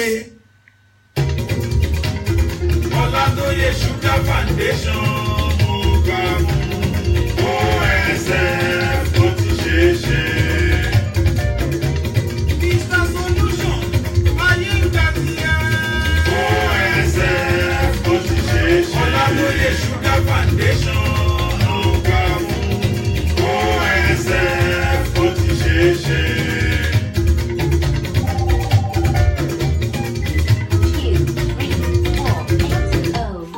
Hello. Hello. Hello. Hello. Hello, ń bo lẹ ti ń pè. Adéṣe Kúnbọ̀lé sọ̀rọ̀ òní ni mo bá yín sọ̀rọ̀ ẹ̀yìn àfàmìlẹ́sọ̀ sí. Ẹ káàbọ̀ bó ní gbogbo ẹ̀ bó ń gbogbo Èkó. Mo bá yín dá sí ètò yìí ni o. Ẹ ṣé púpọ̀ mo dúpẹ́ gidigidi. So, Honorable Tèmítọ́pẹ́ Ọlátóyè. You're doing a very good job. Thank you so You're doing a much. very, very good job. Even though Asheshen gets to know the foundation well and Mr. Olatoye, I must commend him. Pé wọ́n ṣe iṣẹ́ takuntakun gan-ni for an individual láti máa ṣe àdúró nǹkan tí wọ́n ń ṣe kán dẹ̀ spread it across the nation. It is highly commendable, and that is one of the reasons we are interested in his NGO. Bí mo ṣe ṣàlàyé fún yín earlier. Mo kàn tún fẹ́ jẹ́ kí àwọn Nigerians kọ́ mọ̀ pé báwo ló ṣe sọ Yorùbá kéèyàn put hands together. Ká fọwọ́sowọ́pọ̀. ká fọwọ́sowọ́pọ̀ ló máa ń jẹ́ kí irú effort irú àwọn èèyàn bíi honourable yìí kó gbé yọ dáadáa. Màá dẹ̀ láti fi irú MKO Abiola ṣe example. Nígbà tí MKO wà live, it was a philanthropy. Ó ní agbára gan ju president of the country lọ kí dẹ̀ nìdí. Torí pé ó ń ṣe iṣẹ́ fún àwọn grassroots. Ó touch life a lot. He was never a governor or president. Iṣẹ́ ọwọ́ ẹ̀dọ́là kò orúkọ yẹn ò tí ì parẹ́. Ọlọ́run á fún honourable wa ní long life. Àwọn máa dàgbà dáadáa wọn ní ẹ̀mí kúkúrú lágbára Ọlọ́run. But nǹkan tí mo ń tẹ́ láti ṣàlàyé ni wípé tí our Nigerians, if we put hands together to help people like and to support people like the honourable, other people will come up to do the same thing. And before we know it, Nigerians will be the ones to help ourselves. Government. We also should be able to do something in our own little community, which is what the Honorable Sugar is doing. And he even spread these tentacles. Money, he even spread the tentacles, not only in Oyo State. Spread it. Money, he has even spread his tentacles, not only in your state alone. Yes, he has spread the tentacles. And the amazing thing about this is that one touch, because from the research I have done about him, he has a conglomerate. Meaning he has so many businesses, one share sugar, one share Gary, one share this, one share, one move the vital part of humanity, which is medical, ilera. Any interest in me. Anybody that is interested in the health of àwọn èèyàn, ó yẹ ká pay attention to ẹni bẹ́ẹ̀. Wọ́n dẹ̀ tún wá fún àwọn èèyàn ní free service, medical health supplies and all that. It is a big deal. It is a big deal. It is a big deal. I'm a producer level. Because some of the two I realize ní pé kì í ṣe pé máa nìyí wọ́n fẹ́ lọ fún ipò kankan náà ṣe ń ṣe. Wọ́n ti ń ṣe tipẹ́. 20 years. He has been doing it. Wọ́n ti ń ṣe tipẹ́. Wọ́n ní ẹni tó bá gbé wà oníwàwọ̀ tó bá yá ìwé àhàn. But eléyìí ti ń ṣe for many years. Yes. So me pé àtinúwá ni humanitarian work is in his blood. So that is why people like us want to be a part of Olatoye Sugar Foundation, and we hope that every other Nigerian will still see the good part of this and also put their hands together in whatever way they want to support him and his organization, and raise, put their hands together. And another interesting thing is that he didn't confine his charitable work to Oyo State alone. He is interested in the entire Southwest, which is highly, very, very commendable. So, àmọ̀ràn wo wá lẹ fẹ́ gbà àwọn ará Ọ̀yọ́ State gan tán ní nǹkan báyìí? Well, àwọn tí ó bá ní nǹkan ò bá mọ̀ kan wọ́n lò, àwọn tó dẹ̀ nílò tán mọ̀ yà á dẹ̀ gbà àbí kí lẹ rí? Àìmá ṣe yẹn. Ọmọ ṣe ń ké tọ́tọ́ fún wọn pé a ò bá fẹ́ ta ọjọ́ iwájú wọn tó bá di 2019 kán má lẹ ṣúgà mójú kán la ojú wọn clear. No. What like you see, what people don't understand is that you see this Honorable Sugar, even his commerce here, so can't offer people anything what he wanted. I said it before earlier, and I'm saying it now on air. It is automatic because. What else do you want from a representative or a president or a governor, if not what he's doing? As a matter of fact, he's doing more than what a city governor of any state is doing. That is the point. To state that. That is the point. Only the present governor that is in Lagos State right now, Governor Ambode, I was part of the team. Okay, I was part of the team. That's a very medical mission. Campaign. You understand? But I mean, when I went through the issue of Mr. Ratoye Moriwipe, is not even. He's a serving honorable. That's fine, but he's done more than any sitting governor. You see, that's what we are talking about. Iṣẹ́ rẹ̀ ni ó ròyìn rẹ̀. ó dá àbó dá iṣẹ́ ọwọ́ rẹ ó sọ ń pa rẹ ẹ múra sí ìgbà tẹ́ bá ń wíṣẹ́ tẹ́ bá ń ṣe yóò tó farahàn gbogbo ẹ̀yin àṣebàjẹ́ ẹ múra sí títọ́nà Ọ̀rẹ́bọlá tó yè là ń sọ yìí.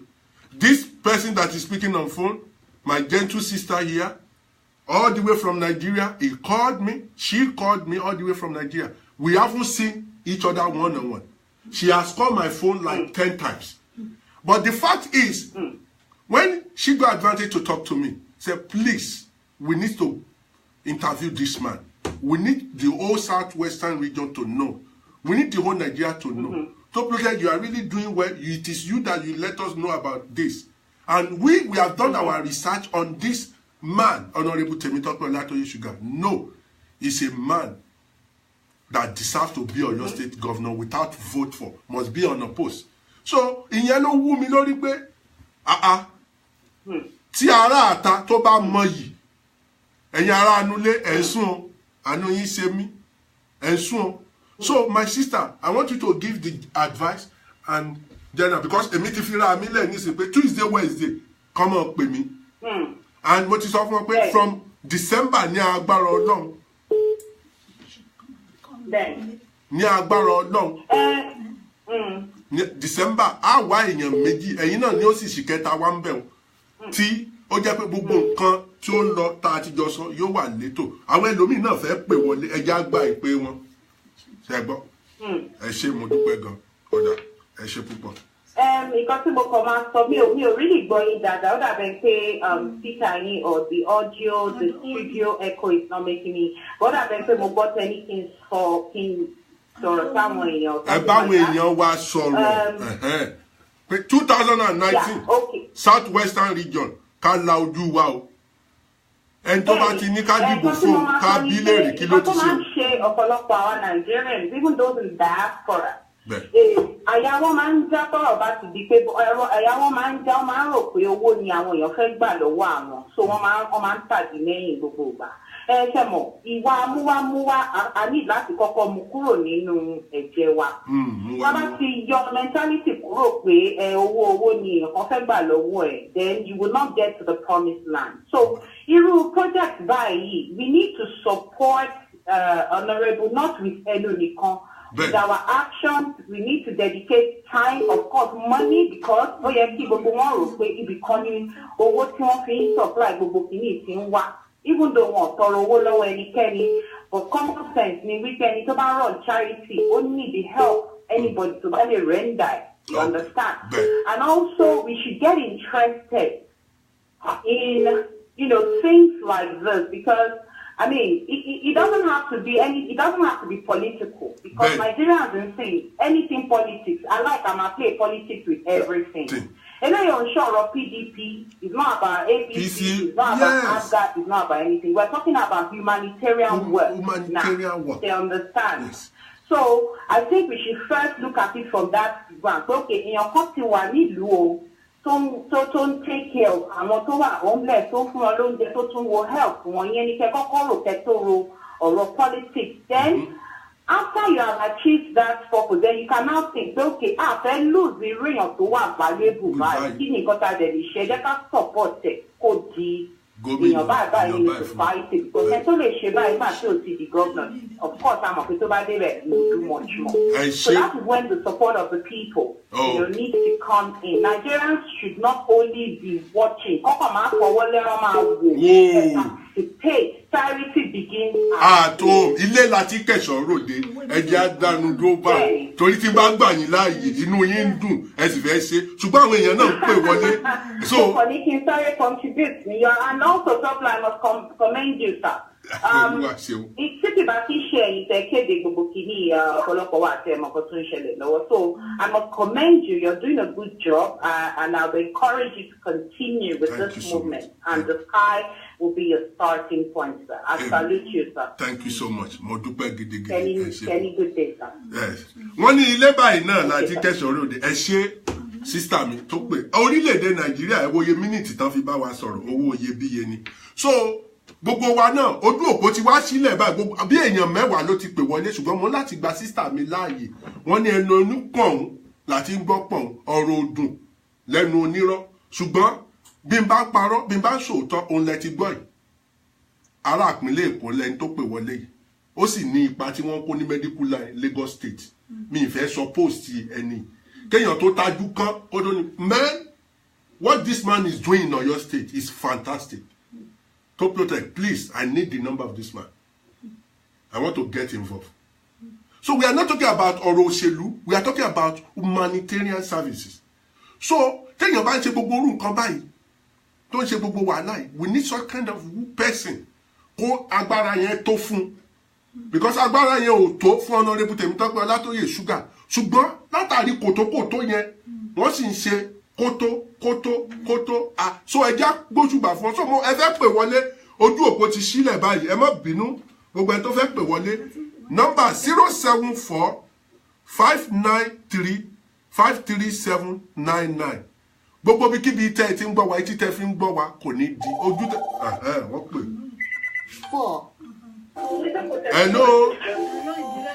hello ìbílẹ̀ rédíò láwa yìí o ẹ bá wa yí rédíò yín sílẹ̀ o. ẹ káalẹ́ o níbo lẹ ti ń pè àti pé kí ló kọ yín. orílẹ̀-èdè United Kingdom la ti ń pè o. àníkà dáfẹ́tò ní o lórí ètò láwà. orí ètò lẹ́wà Honorable Tèmítọ́pẹ́ Sugar is a big deal ni o so ó ń lètò fún gbogbo Nàìjíríà kì í ṣe for your state nìkan kì í ṣe fún ilẹ̀ Yorùbá nìkan for the whole Nigeria wọn là ń sọ̀rọ̀ nípa ẹ̀ so bó ṣe jẹ́ nù.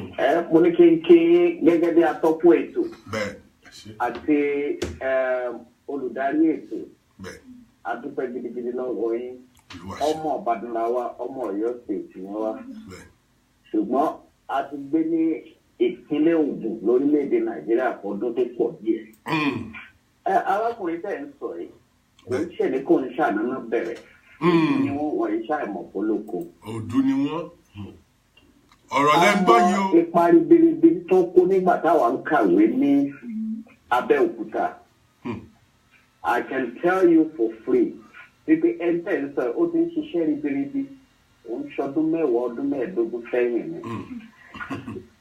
ọ̀rọ̀ tí mò ń sọ lálẹ́ ìfẹ́ bá mọ anybody tó kàwé ó jọmọ Ògùn state ni o ó kàwé lógùn state ni o wọ́n mẹ́ta ń sọ yìí ní gbogbo Ògùn state lójèrè ni o lóṣù ni o dẹ́nìmí ni gbogbo ibi tó tún sọ pé cultism wà tó jẹ́ gbé òkùnkùn ẹni tẹ́ ń sọ ẹni tó eradicate ní the whole institution tó wà lóògùn state.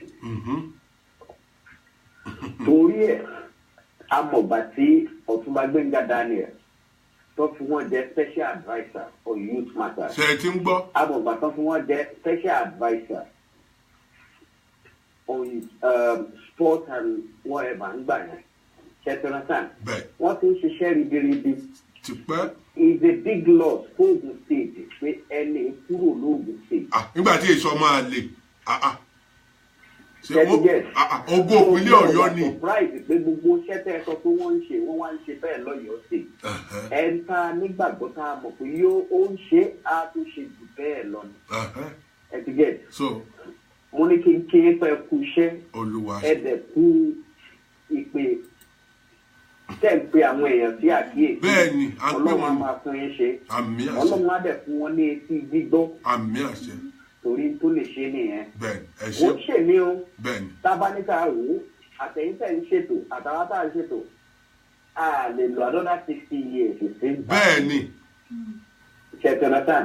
ṣùgbọ́n àwọn ọmọ tá a bí alọ́mọdún 10 alọ́mọdún 12 alọ́mọdún 9 ọ̀la là ń rà á lẹ̀ fún wọn. bẹ́ẹ̀ni. tá a bá yẹn tó yẹ kó lè jẹ́ ẹ tó ń darí wa lọ́yọ̀ọ́ state ẹ̀ ń sìn ṣe bá káàrí gbogbo nǹkan tó ń ṣe. bẹ́ẹ̀ni. àbí. wọ́n ṣe dáadáa ó kù sí wọn lọ́wọ́. wọ́n ṣe dáadáa ó kù sí wọn lọ́wọ́. wọ́n ní bàbá tó ń fẹ́ bí ọmọ ẹ̀ ní ó ń tán lọ náà nìyẹn. bẹ́ẹ̀ni. ẹ̀jọ̀ sẹ́ ọlọ́run Elédùmarè ọtọ́lọ́ dé egun àmín. torí pé grassroots politician ni ẹni tó nífẹ̀ẹ́ aráàlú tó mọ táráàlú fẹ́ ni tó sì mọ tẹ́nì kọ̀ọ̀kan fẹ́. wọ́n ti débẹ̀ èló ló ń gbà níbi tán wà ẹ wo ṣẹ́ ribiribi tán ṣe. àbí wọ́n ti ẹ̀ ní wọ́n stage ẹ̀ ní mo ní kọ́ kọjá sí Ládélú local government kan lọ wò wọ́n bá stage ẹ̀ títí Ọ̀yọ́ state ìnà títí Ìlálùpọ̀n wọ́n ní ẹ lọ wò wọ́n bá stage ẹ̀ so eléyìí ti kọjá pé wọ́n stage ẹ̀. àtúgbò nínú ètò tó ṣe náà nígbà tó ń wá sílùú yìí wọ́n náà kọ́ police station wọ́n náà ra transformer wọ́n náà faná wọ́n náà ṣe gbogbo. kéèyàn tó ná 90 million láti faná sí local kó government. wá bọ́ síta kó wọ́. ṣé gómìnà wa. tó bá ṣe é kéde. ó ní wọn arábìnrin tó pè wọlé láti Èkó ló ti sọ ó láwọn mọ̀ àwọn ń bá gọ́ọ̀mẹ̀ntì ṣiṣẹ́ kì í ṣe pé ará ta wọ́n ṣiṣẹ́ nínú gọ́ọ̀mẹ̀ntì wọ́n mọ gómìnà kálukú ń du orí ara ẹ̀ ní ṣùgbọ́n the bottom line ni wípé àwọn tó láyé lánàá dà wọ́n ti kú wọ́n ti lọ nígbà tí MKO ń lọ kò mú ilé ẹyọ kan dání dìpòdìpò bàtà ẹ̀ tó wọ́n jù kò mú dání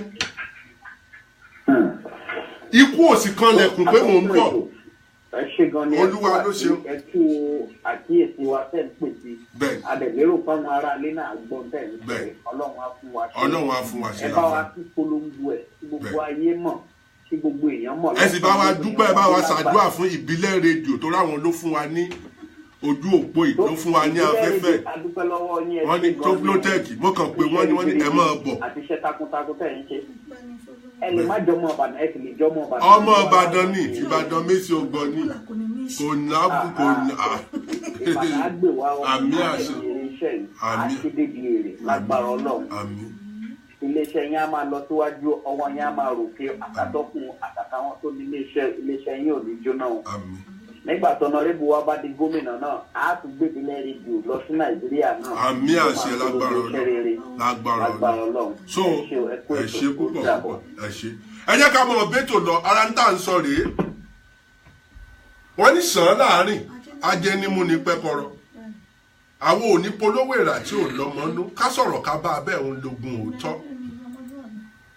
ó sì ní kí ni iyì ọmọlúàbí òótọ́ ọ̀rọ̀ rèé àti ìkófánlẹ̀ Ifá ti ń ṣe kéèyàn tó bá gómìnà méje ṣiṣẹ́ ọ̀tọ̀ọ̀tọ̀ kó sì láṣeyọrí lọ́dọ̀ àwọn méjèèjì ṣe mọ̀ pé kì í ṣe nǹkan kékeré ó la ṣe ń sọ fún yín pé humanitarian service là ń sọ ń pa ẹ̀ ṣe bá ara wọn honourable náà bíi tiwọn bẹ́ẹ̀ náà tí wọ́n sì ronú kan mẹ̀kúnnù tí wọ́n sì ń kálukú sì ń jẹ ayé rẹ̀ ń gbowó oṣù rẹ̀ ìbáyìí náà ló dìbò fún wọn àbí ẹ̀yin ló di ṣùgbọ́n ẹja mọ rántí àtúbọ̀tán gbogbo ohun tá a bá ń ṣe ohun tó ṣe jẹ́ pé honourable wa yìí nígbà tán gbé iṣẹ́ ìdé mo tẹ́wọ́ gbà mo fi ra mi lẹ̀ nítorí wípé bí n bá jẹ́ àwọn ọmọ mi ó jẹ́ mo mọ̀ pé ọlọ́run ọba mi kò ní jẹ́ èèyàn gbé kì í ṣe pé honourable ò ní jẹ́ gbé ọlọ́run ò ní jẹ́ níjọ́ nínú Bible wọ́n nígbà tán wá táwọn àwọn ọlọ́run rán àwọn èèyàn àwọn òjíṣẹ́ rẹ̀ lọ sí ìlú kan wọ́n ní ọba yẹn ti wá gbọ́ pé àwọn àlejò kan ti wọlé wá ní kán máa wá wọn lọ wọ́n wá sá lọ ẹni tó wá gbà wọ́n sí ilé ó jẹ́ aṣẹ́wó nígbà tó wá ní aṣẹ́wó là wọ́n ní prostitute ló gbà wọ́n sílé pé ókè o wọ́n wá wọn rí wọn wọ́n wá sọ fún aṣẹ́wó yẹn pé kí ló fẹ́ káwọn ṣe tó láwọn ń padà bọ̀ wá pa ìlú irun o onítọ́ bá ń padà bọ̀ kọ́ dá ilé bàbá òun sí ṣẹ́tìrí lójú tiwa aṣẹ́wó ni kò mọ lọ́hùn òun ló sì ṣèèfù ilé bàbá rẹ̀ nígbà tí wọ́n padà wá tí wọ́n wá pàlú òun ó túmọ̀ sí pé ọkàn lọ́lọ́run ọba mi wò kì í wojú so kí ni mo fẹ́ fàyọ́ bẹ̀ ni wípé gbogbo tá à ń ṣe yìí à ń ṣe lẹ̀ àṣelẹ̀ làbọ̀ abá dáadáa tí aṣẹ́wó òun tó ṣe òun ló ran ìdílé rẹ̀ bó bá sórí ẹyọ kan ìdílé rẹ̀ ọ̀pọ̀lọpọ̀ ni ó jẹ́ ń bẹ̀ bó bá sì ṣe ìka ẹyọ kan iye orí tí ó jẹ ìyá yẹn ìwọ́gun ò ní mọ̀ so olóṣè jẹ́ pé gbogbo ẹni tó bá ti dá ilé iṣẹ́ lẹ̀ bí irú ìbílẹ̀ rédíò báyìí ẹ jẹ́ ká kí wọn ká yìn wọn nígbà tí wọ́n ń ronú pé àwọn fẹ́ ṣe irú nǹkan báyìí nísìn sáwà mọ̀ pé yóò wúlò fún wa tó Flotech mo fẹ́ ṣe irú nǹkan báyìí mo nídìí ẹni tí ó bá ṣe nǹkan báyìí mo nídìí ẹgbàá nọ́mbà yẹn pè ẹgbàá nọ́mbà yẹn pè ẹgbàá nọ́mbà yẹn pè ṣe bóun rè bó bá ṣe múra sí tẹni ẹlẹ́ni ara ẹ ló ń ṣe tó bá kọ́lé onílé tó ń ṣe kínní ara ẹ ló kọ́ fún bó bá sì bá lé onílé jẹ́ ara ẹ náà ni ó bá ń bẹ torí ẹ gbogbo wa pátá kò sí nǹkan kan tó mú ọ̀rọ̀ wájú pé ẹ má wò pé tó Flotech ẹnu ẹ̀ dùn tó Flotech o tún ti ń wà wá o ọkọ̀ gbala kẹ́yìn o ni mo gbédé fún yín tí ó sì gúnlẹ̀ sébù tí ò go tó sì dá mi lójú pé ní south western region àtúnjẹ́ ìyàmọ́ àtúnmọ̀sí mọ́ ní nàìjíríà tá a bá ti tẹ̀lé àwọn ọ̀rọ̀ tí mò ń bá wa sọ yìí pé ọjọ́ orí gbogbo àwọn olórí wa ó ti pọ̀ jù wọ́n ti dàgbà ọpọlọ wọn ó ti padà sọmọdé pátápátá sísítẹ̀mù dẹ̀ ń yí padà so tá a bá ṣe ń jí wọn àmọ́ yín gbàdó sẹ́yìn gbà torí bẹ́ẹ̀ bá sọ pé kí ni wọ́n mọ̀ sọ pé I'm older than you. I've been running the government for the past 50 years. Ntí wọ́n mọ̀ bọ́ sọnù. But the fact is technology ò dúró. System change gbogbo nǹkan sún. So kí ló dé táwa fẹ́ dúró sójú kan? Ẹni tó ti ṣe gómìnà ní 4 years ago. Ẹnìkan ti ẹ̀pá mílẹ̀ wọ́n ní lágbájá ń bọ̀. Wọ́n ní ta ni wọ́n ní gómìnà wa kan tẹ́lẹ̀ ó tún fẹ́ bá kò tí ì dìbò ẹjọ́ ẹ lajú yín ẹ̀dẹ̀ tún dìbò fún yóò wọlé ìbá ṣe dáadáa nígbà tó wà ń bẹ̀ tẹ́lẹ̀ ẹ lajú yín kí ló wà ń bẹ̀ sóyè ìdílé ni kì í sóyè ìdílé fà ẹ̀yin ará ìpínlẹ̀ Ọ̀yọ́ gbogbo ẹ̀yin ará western region ẹ lajú yín nígbà tán ní Sàràkí ó sọ̀rọ̀ ó ní if Buhari will contest for president, I will not contest. So, with the age tí bàbá wọn wà, pẹ̀lú Fòníkúfọ̀ládìde, kí ló wá sóyè ìdílé ni? Ó là ń sọ fún yín, àwa ló dẹ̀ fà á. Torí àwọn tí a fi pè wọ́n jẹ́ aṣojú wa, wọ́n bá ti gba owó, táwa náà kẹ̀dẹ̀ ní, táà ní, á fi làákàyè wa sábẹ́ bàtà. Ta ló sọ fún ọ pé ó lè ṣe ọmọ tó jáde kọ́lẹ́jì nílùú yìí àbí tó jáde yunifásitì nílùú yìí tó ṣe political science ẹ jẹ́ kó lọ apply ẹ̀ wọ́n ní ó yàtọ̀ tó bá get ẹ̀ wrong ní first year in tó wà important sí wa ni wípé kí mẹ̀kúnnù má jẹ̀yà kárí iná kí iná dúró first problem ní nàìjíríà iná ni tí iná bá ti stable wàhálà ìsálárì ó tó because nígbà tí náà bá stable mi lè ra ẹran 10,000 naira kí n gbé sí freezer kò possible so màá rìn ìrìn ọjà màá lọ sọ́jà lẹ́ẹ̀mẹrin lóṣù tó yẹ kí n lọ lẹ́ẹ̀kan transportation money ńkọ́ bó bá ń drive owó epo tó lò bọ̀ yẹn ìrìn tó yẹ kó rìn lẹ́ẹ̀kan so báwo lowó ti fẹ́ tó nǹkan gbogbo tá à ń ṣe ó ti sòpọ̀ mọ́ náà so tọ́mọ ń bá ti mọ̀ pé iná ṣe pàtàkì lẹ́yìn iná oúnjẹ ni oúnjẹ ṣe pé wọ́n sì ní ebi ìwọnú kọ́rọ̀ mi ò wọ̀ bó bá ti rí méjèèjì ń ṣe ẹ̀fẹ̀ tó kù lẹ̀ kọ́ wá sọ àwọn èèyàn gbogbo technical school kan jí ìdìde padà ìlú òròdù so if technical school tó bá jí ìdìde ẹ tó ra mọ́tò 2 million tẹ́ bá wò o lè ra mọ́tò 2 million ó ti mọ̀ pé maintenance rẹ̀ nígbà téèyàn bá lòun lọ yunifásitì ó ṣe mechanical engineering wọ́n wá sọ fún pé ṣé o mọ latest Nissan engine mechanical engineering ló ṣe o kò mọ̀ so theory là ń kà there is no practice so we need to talk to ourselves o ká bára wa sọ̀rọ̀ gidi o ká bára wa sọ̀rọ̀ gidi mo sọ fẹ́ nìkan mo ní ẹ sọ pé wọn ò gba àwọn ọmọ yunifásitì ṣiṣẹ́ àwọn ọmọ wa tó kàwé ń bí ni wọ́n ń gbà ṣiṣẹ́ mo ní do you know the reason why mo ní tèmi náà bá nílé iṣẹ́ mo rí ọmọ tó wá láti abroad pẹ̀lú 22 years tí brain rẹ̀ tó ń fresh àti ẹni tó jẹ́ pé inú yunifásitì ló ti ṣe marriage ilé ọkọ ló graduate sí ọdún 8 ló lò yunifásitì nípa striking ló ṣe strike kó tó graduate ìwọ náà tí bá fi ẹ́ ṣe recruitment manager èwo ló mú nú àwọn méjèèjì sí ọmọ tó wá tí brain ẹ̀ sì fresh so òun ló dífá fún ọ̀rọ̀ àwọn orílẹ̀-èdè olórí wa éèjì wọn ó ti wà out of the system ṣùgbọ́n táwọn ò bá dìde kí gbogbo wa ká support àwọn youth báwo yóò mọ náwó ẹni àkọ́jẹ kíníkan yẹn ní kan because àwọn bàbá yẹn ti degun ẹja wọ́n ti wálé ayé wọ́n ti báyé jẹ wọ́n ti báyé mu ikú tí ó pa wọ́n Ọlọ́run nìkan ni and to take them off from that post àwa ni ó vote wọn out so àgbàlagbà ọ̀pọ̀ tó youth so àǹfààní ti wá sílẹ̀ so mo fẹ́ mọ bí OSF ṣe ń lọ mo fẹ́ mọ̀ nípa Ọlátóyè sugar movement lọ́yọ̀ state tó protect entertainment àwọn wo lẹni ó mọ̀ ṣe Ọlátóyè sugar movement òun lèmi ó mọ̀ rọ́ọ̀nù lọ́yọ̀ state so mo sì ti ní èèyàn méjì ní fún ní iṣẹ́ wọn àwọn ni ó jẹ́ media representative ilé iṣẹ́ wa tí wọ́n sì mọ̀ báwọn èèyàn sọ so bí n bá ti ní ẹ pé nọ́mbà yìí gbogbo àwọn èèyàn tó ti ń pè pé tó protect à ń pè àwọn nọ́mbà tẹ́ fún wa ẹ̀ ní wọ́n bá sọ̀rọ̀ kò sáyé rẹ̀ mọ́ ó yẹ pé nọ́mbà yìí irú treatment wo lẹ́yìn fẹ́ gbà treatment ojú ni níbo ni wọ́n ti pàdé ní sí Akínyẹlé local government ni àbí ṣé challenge ni local government wo ni wọ́n ti ṣe treatment ẹni wọ́n ti mọ̀ so tẹ́ bá ti pè information ní tẹ́ ẹ fẹ́ gbọ́ yóò fún yín ní right information torí gbogbo yín ò lè mọ bá honourable sọ̀rọ̀ there is no time kì í ṣe pé kò lè attend òun ló ṣe jẹ́ pé a máa ń ṣe conference tó ń kálukú ó mọ béèrè ìbéèrè rẹ̀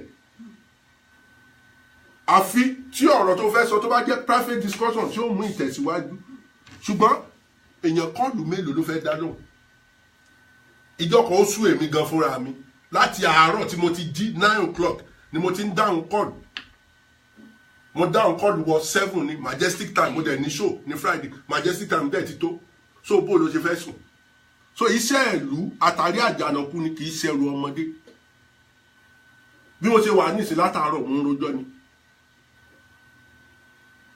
so gbàdá tún débì ní ìsìn bí ó ṣe da fúlù so mo sì mọ̀ pé èèyàn ò ní mọ̀ ní kó dá fọ́mọlà kejì kó mọ̀ gbèrú dáadáa kí tiẹ̀ ò bàjẹ́ so n tèmi rínú pé Honourable Tèmítọ́pẹ́ Ọlátóyè sugar we need to support this foundation we need to support this movement we need to make it happen we need to get involved it's a big deal topic ìtòní is a big deal Tèmítọ́pẹ́ Ọlátóyè sugar is a big deal so I want all of you to get involved ọ̀rọ̀ àsọdùnkọ́ so kò jẹ́ bó ṣe jẹ́ ẹ ti mọ̀ pé orúkọ tèmi ò fi gba kankan yí padà Tèmítọ́pẹ́ Isa Ìdòwú Ọlátúnjí Ibrahim lórúkọ tèmi èmi náà lọmọ wọn bàdàn lé Olúyọ̀lé bí olègbèjàre olóò èmi lọmọ agbọ́ sásámàsá ọmọ agbọ́ yàyàmá èmi lọmọ ẹni òdùnmọ́ ò gbọ́dọ̀ wí ọmọ ẹni inú bí ò gbọ́dọ̀ sọ yẹn ń dilé mọ́dà tèmi Ọlọ́run ló ní ó rí bẹ́ẹ̀ agbára kákásì kọ́ kì í ṣe mímọ̀ ṣe mo lẹ́yẹ tí ò bá kó owó òkè ò sínú gbó ẹ bá fẹ́ ṣe kí ni tó fẹ́ joyè bí irú wa yóò wálẹ̀ tó pọ̀ yóò sọ́kó yóò kọbè bí ẹlẹ́gbẹ̀rún mẹ́jọ ẹgbẹ́ iṣu kọ́ niyán ẹ má fi wéra wọn ó tẹ̀wọ̀n jura wọn lọ ẹ rí i pé gbogbo tá a sì ń wí fún yín mo ní ṣúgà já ṣé kò tí máa já báyìí ṣìkìtì lè ra pé bo ṣúgà gbogbo ẹ̀yin ará ìpínlẹ̀ Ọ̀yọ́ gbogbo ẹ̀yin ọmọ Yorùbá ọmọ Nàìjíríà ẹ pé bo Honourable Tèmítọ́pẹ́ Ọlátóyè ṣúgà mo ti mú ọkọ̀ ìgbàlà kẹ́yìn wá fún yín ẹ Jésù ní in Jesus name àwọn kankan wà àdúrà kan ní ó ṣe we should stop deceiving ourselves we are building mosques we are building churches à ń gbàdúrà lójoojúmọ́ ẹ wòlú yìí gbogbo ṣọ́ọ̀ṣì wọn kàtìdú àwọn náà ti ta fún pọ́ọ̀pù tán àdúrà ti gbà lọ́lọ́run ṣe fún wa ní gbogbo àwọn nǹkan oríṣiríṣi àlùmọ́nì oríṣiríṣi la ní out of 100 àlùmọ́nìs gbogbo ẹ̀ 99 ní Nàìjíríà ní mineral resources táwọn pè ní mineral resources 99% Nàìjíríà ní gold lẹ́fẹ́ sọ ni ṣé igi lẹ́fẹ́ sọ ni kòkó lẹ́fẹ́ sọ ni kí lẹ́fẹ́ sọ nípa tí Nàìjíríà ò ní but we don't have good leadership so and we need to come out ìlú yìí nìsín wọ́n kàn tí wọ́n mú wò wá ní pé kí lẹ fẹ́ sọ gbogbo nǹkan nílùú yín ní kí lẹ fẹ́ sọ Nigeria we are better off than this country but we don't have good leadership àwọn ń ta religion fún wa àwọn tó ta religion fún wa rí o Saudi Arabia wọ́n ta Islam fún wa àtẹ́wọ́gbà gírì ohun Júù àwọn ló ní Christianity wọ́n ta Christianity fún wa àtẹ́wọ́gbà you could see I want to build the churches and build the mosque and build the churches and build the mosque traditional religion tiwa tó jẹ́ pé wọn ò tí ì bí ọrẹ ń gbé iṣu mi ń gbé sí ojú ọ̀nà wọ́n pa lélẹ̀ o ti rí àlè mẹ́ ó wà lọ gbé àbí ṣé ìyàwó babaláwo kan ló lọ fẹ́ lọ bá sùn olúwo ó fi kú ṣe fàjẹ ni àgbélẹ̀ wọ́n fi búrẹ́dì wọ́n fi kó wa lómi ọbẹ̀ so now ibi tá a ti bára wa rèé. And it is time now to change this.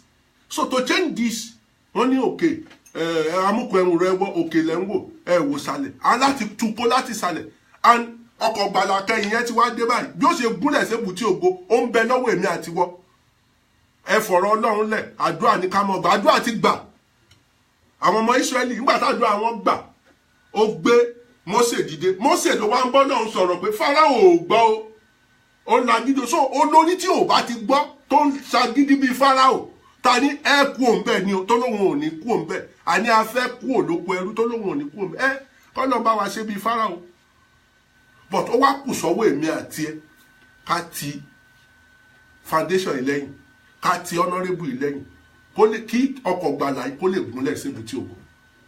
So when you look at what I'm saying is reality. Ọ̀rọ̀ religion kọ́ lélẹ́yìí à ń kọ́ ṣọ́ọ̀ṣì à kọ́ ilé ọmọ aláìníyà à kọ́ ibi tí àwọn èèyàn ti mọ̀ ṣiṣẹ́ kò ṣiṣẹ́ ṣọ́ọ̀ṣì là ń kọ́. So àwa ń gbàdúrà we are expecting miracle to happen. It means that we are mentally derailed. So now what we need ni pé iṣẹ́ tí ó fáwọn èèyàn ní oúnjẹ oko ẹ̀gẹ́ oko ìrẹsì oko ẹ̀wà kọ́bẹ̀ sí ìgbín kí oúnjẹ pọ̀. So when you look at everything, things can change. But to make things happen, we need to get involved. So that is why I'm calling all of you back home, in diaspora as well, to give this foundation a full support. He has done well so far. So I want to say that say to you, Emma Damiga, and when you think we will later number tẹ́ fi pè wọlé is 074 593 537 99. 074 593 537 99. Tuesday, Wednesday, my phone is available for anybody to call me. How to get involved? But if that's it. You understand? So let's take the movement forward. Let's move things forward to transform Nigeria, to transform Southwestern region, to transform Oyo State. Thank you so much. Ẹ bá ń gbé sókè ní agbára. Ènìlè ní jẹ́ ní abẹ lọ́wọ́ ẹ̀. Ṣúgà máa báṣẹ̀ rẹ̀ lọ, Honorable Ṣúgà máa báṣẹ̀ rẹ̀ lọ, iṣẹ́ rẹ̀ máa dá wa lọ́rùn, Honorable Ṣúgà máa báṣẹ̀ rẹ̀ lọ. Kéré o, púpọ̀ èèyàn mọ̀ ìpínlẹ̀ Ọ̀yọ́ nílé lóko lọ́nà lẹ́yìn òdì mo kí wa a kú oríire o. Ohun tá a rò bó yóò sọnù, a ò lè rí mọ́, àṣọ náà gbà wá fi pamọ́ ni. Ayọ̀ abala bíntì lélẹ́yìí, ó tún ká gbàlù ká máa jó. Ẹ̀bí mi pé kí ni? Ẹ̀gbọ́n gàrú kò jìnnà rárá, gbogbo òun wa báyìí náà ló wà. Ọjọ́ iwájú ìpínlẹ̀ Ọ̀yọ́ ni mo rí, ìtẹ̀síwájú ìpínlẹ̀ Ọ̀yọ́ ni mo rí, oríire àtàṣeyọrí ìpínlẹ̀ Ọ̀yọ́ ni mo rí, òun wá dà fi lé wa lọ́wọ́. Honorable Chief Dr. Ọlátóyè Tèmítọ́pẹ́ Ṣúgà ni Honorable Ṣúgà fúnra ẹ̀ ẹlẹ́yinjú àánú àbíwá pẹ̀lẹ́ àtúrò èmi tí ò sún ọ̀ṣẹ́ tó pẹ́ bímọ́ra tó kára mọ́ra Honorable Chief Dr. Ọlátóyè Tèmítọ́pẹ́ Ṣúgà ẹ̀ tó yẹ kí gbogbo ọmọ ìpínlẹ̀ Ọ̀yọ́ fojú sí lára ni igi tí ò ṣe fojú rí náà ni o mo tọ́ pípí ẹ̀ mo rí bẹ́ẹ̀ mo gbà bẹ́ẹ̀ mo sì fẹ́ kẹ́ ẹ gbà bẹ́ẹ̀ Honorable Chief Dr. Ọlátóyè Tèmítọ́pẹ́ Ṣúgà ẹni tó ṣe é fọkàn tán.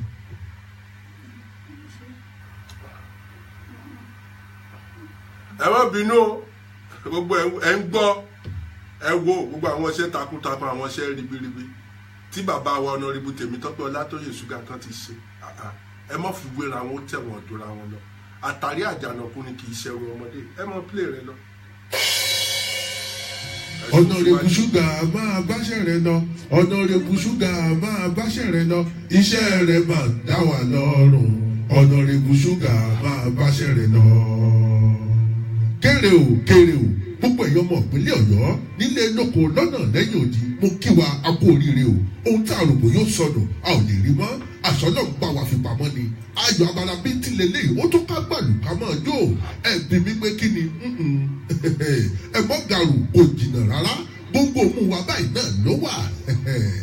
ọjọ́ iwájú ìpínlẹ̀ ọ̀yọ́ ni mo rí ìtẹ̀síwájú ìpínlẹ̀ ọ̀yọ́ ni mo rí oríire àtàṣeyọrí ìpínlẹ̀ ọ̀yọ́ ni mo rí òun wá dà fi lé wa lọ́wọ́ ọ̀nàrẹ́bù chief dr ọlátóyè tèmítọ́pẹ́ ṣúgà ni ọ̀nàrẹ́bù ṣúgà fúnra ẹ̀ ẹlẹ́yinjú àánú àbíwá pẹ̀lẹ́ àtòrí ẹni tí ò sún ọ̀ṣẹ́ tó pẹ́ bímọ́ra tó kára mọ́ra ọ̀nàrẹ́bù chief dr ọlátóyè tèmítọ́pẹ́ ṣúgà ẹni tó yẹ kí gbogbo ọmọ ìpínlẹ̀ ọ̀yọ́ fojú sí lára ni igi tí ò ṣe fojú rí náà ni o mo tọ́ pípí ẹ̀ mo rí bẹ́ẹ̀ mo gbà bẹ́ẹ̀ mo sì fẹ́ kẹ́ ẹ gbà bẹ́ẹ̀ ọ̀nàrẹ́bù chief dr ọlátóyè tèmítọ́pẹ́ ṣúgà ẹni tó ṣe fọkàn tán tí ìfẹ́ àwọn mẹ̀kúnnù àtọmọléèwé ń bẹ lọ́kàn ẹ̀ ní honourable chief dr ọlátóyè tèmítọ́pẹ́ ṣúgà ó jẹ́ house representative aṣojú ìjọba àbílẹ̀ fún akínyẹlé local government àti lákìlú local government bákan náà òun ni alága fáwọn aṣojú tá a mọ̀ sí reps chairman urban and regional committee fún ìpínlẹ̀ ọ̀yọ́ honourable chief dr ọlátóyè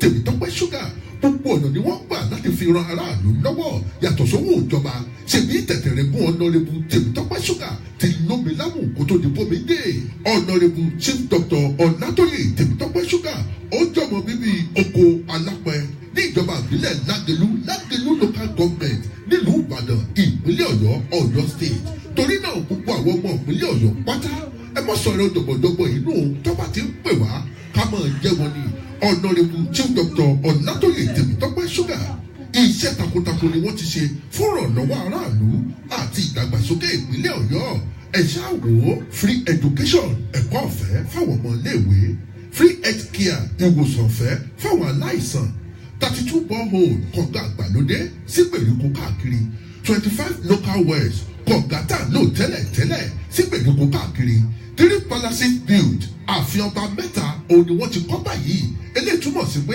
ọ̀nàrẹ́bù tèmítọ́pẹ́ ṣúgà wọn ò fi àṣà ìbílẹ̀ wa wọn ò fi ṣeré rárá kàkà bẹ́ẹ̀ wọ́n ń gbé lárugẹ ni 12 primary school built ilé ẹ̀kọ́ alákọ̀ọ́bẹ̀rẹ̀ 12 òun ni wọ́n ti kọ́ báyìí 5 secondary school renovated àtúnkọ́ àtàtúnṣe ilé ẹ̀kọ́ gíga 5 ọ̀tọ̀ọ̀tọ̀ òun ni ọ̀nàrẹ́bù tèmítọ́pẹ́ ṣúgà ni wọ́n ti túnṣe ṣé kò wáyé ká dúpẹ́ gbogbo ọmọ ìpínlẹ̀ ọ̀yọ́ pátá ẹjọ́ ẹ̀yà mọ̀ dúpẹ́ ká mọ̀ yọ̀ ká sì fẹ̀mí ìmoore ọ̀fẹ́ tó ṣe irú eléyìí ọ̀nàrẹ́bù tèmítọ́pẹ́ ṣúgà gbìyànjú tẹ̀kan ní ẹ̀.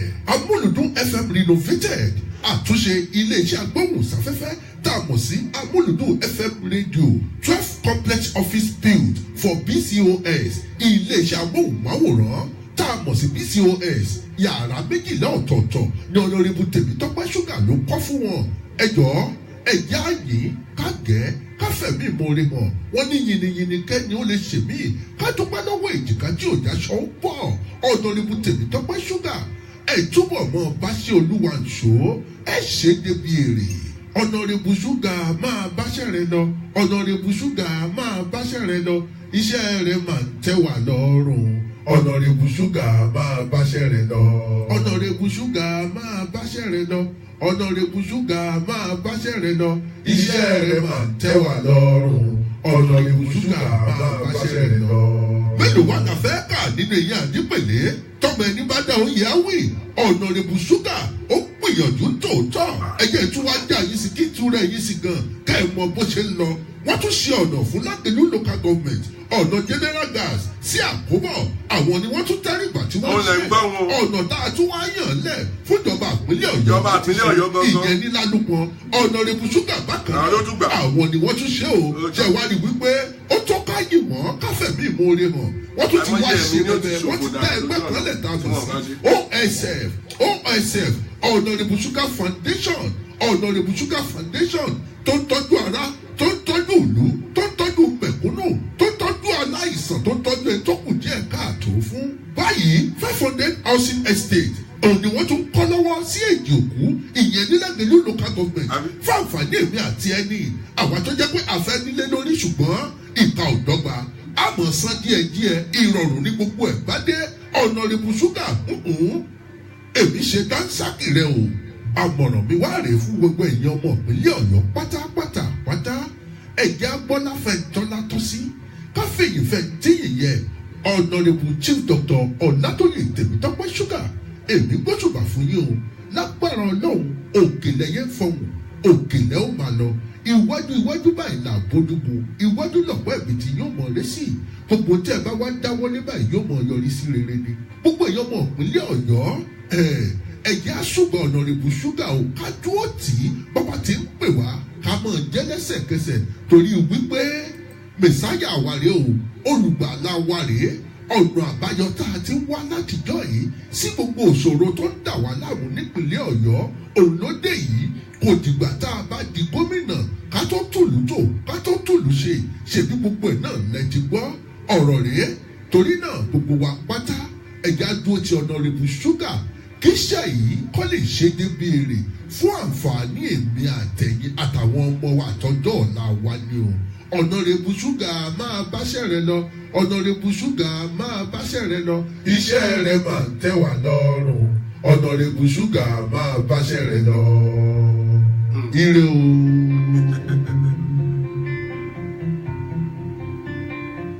ire báyìí létí tiwó mọ̀ gbọ́ ire báyìí lẹ́nu tiwó mọ̀ fọ̀ etí tiwó ò ní gbọ́ láburú ọ̀nà tọ́ba ní kádásí get involved save a soul save the whole world you can save so many people when you save a soul when you kill a soul the same meaning náà ni is opposite side ó bá pa èèyàn kan ó lè jẹ gbẹgbẹ̀rún èèyàn ni so gbogbo wa pátá ó wá kù sọ́wọ́ èmi àti ẹ bí mo ṣe ń ké gbàjarè yìí gbogbo ẹ̀yin tó ń bẹ lójú òpó mo fẹ́ kẹ́ ẹ mọ́kàn mọ́ wo ètò yìí lásán mo fẹ́ kẹ́ ẹ bá wa share rẹ̀ mo fẹ́ kẹ́ ẹ share rẹ̀ torí wọ́n parí ètò yìí láago 9 gẹ́rẹ́gẹ́ ní aago 9 gẹ́rẹ́gẹ́ gbogbo ẹ tó wá fẹ́ pè wọlé ẹ pè wọlé lórí 074 593 53799 074 593 53799 ọlọ́run ló ń ṣohun gbogbo ẹ̀dá ń tiraka ní nítòótọ́ ṣùgbọ́n ẹ̀yin olùgbìyànjú lọ́lọ́run wà ó tá a bá rẹ́dì tá a fà sẹ́yìn ọlọ́run ó kàn mọ́ wò wá ní. ọmọ tó bá ṣípá oníyẹ́ ẹ̀gbẹ́ ipá tá a sì ṣí ó ti fa Mósè lé wa lọ́wọ́ Mósè ẹ̀yìn rèé o ó wá kù sí wa lọ́wọ́ káwa náà ṣe kí ni ká gbárùkù tì ká dúró tì so ọwọ́ èmi àti yín òun lọ̀rọ̀ ìwà báyìí so gbogbo yín tó ń bẹ lójú òpó yìí mo fẹ́ kẹ́ ẹ bá ń share program yìí kó lọ káàkiri kó go viral kí gbogbo ayé lè mọ̀ pé omi tuntun ti rú lórílẹ̀‐èdè Nàìjíríà ẹja tuntun sì ti wọnú ẹ̀ ṣùgbọ́n a ní ilé láti kẹ̀sọ́ ròde ẹ̀yin ará ìpínlẹ̀ Ọ̀yọ́ 2019 mú ń ké tọ́tán mo sì ń wí fún yín ìkìlọ̀ rèé wọ́n ní ìgbọràn ó sàn ju ẹbọ ríru prevention is better than cure. ara alẹ́ rẹ̀ ń jẹ kòkòrò o sọ fún wọn bá di lóru kò ní jẹ́ o gbádùn torí tó bá di 2019 mo ṣe ń sọ fún yín báyìí pé ẹ fi ọ̀rọ̀ àsíálẹ̀ ọ̀rọ̀ APC ní ọ̀rọ̀ PDP kò káyé o ní tó ṣe pàtàkì ní ẹni tó ní humanitarian feelings ẹni tó ní human feelings humanitarian service là ń sọ̀rọ̀ ẹ̀ yìí so kí wá la wá fẹ́ kọ́lọ́wọ́n bá mi tún ṣe fún wa ọ̀rọ̀ àdúrà kan lélẹ́yìí o action la need báyìí àdúrà ti gbà action òun la need so gbogbo ẹ̀yin tó ń wò mí lójú èpò àjọṣe gbogbo wọn ò ní bàjẹ́ bá a ṣe ń wò ó kù ṣẹ́jú 9 péré tí wọ́n kò lójú èpò yìí èmi náà fẹ́ dá sí Toplotech kì í ṣe pé o fẹ́ dá sí torí pé kò lè mọ bá Sugar sọ̀rọ̀ àbí torí pé àgàmà no kò sáàyè yẹn tó bá ti pè mí wọ́n bi ọ́ léèrè kí ni tó fẹ́ ṣe o fẹ́ support movement wọ́n sì sọ fún ọ because movement tèmi Ọlátóyè Sugar movement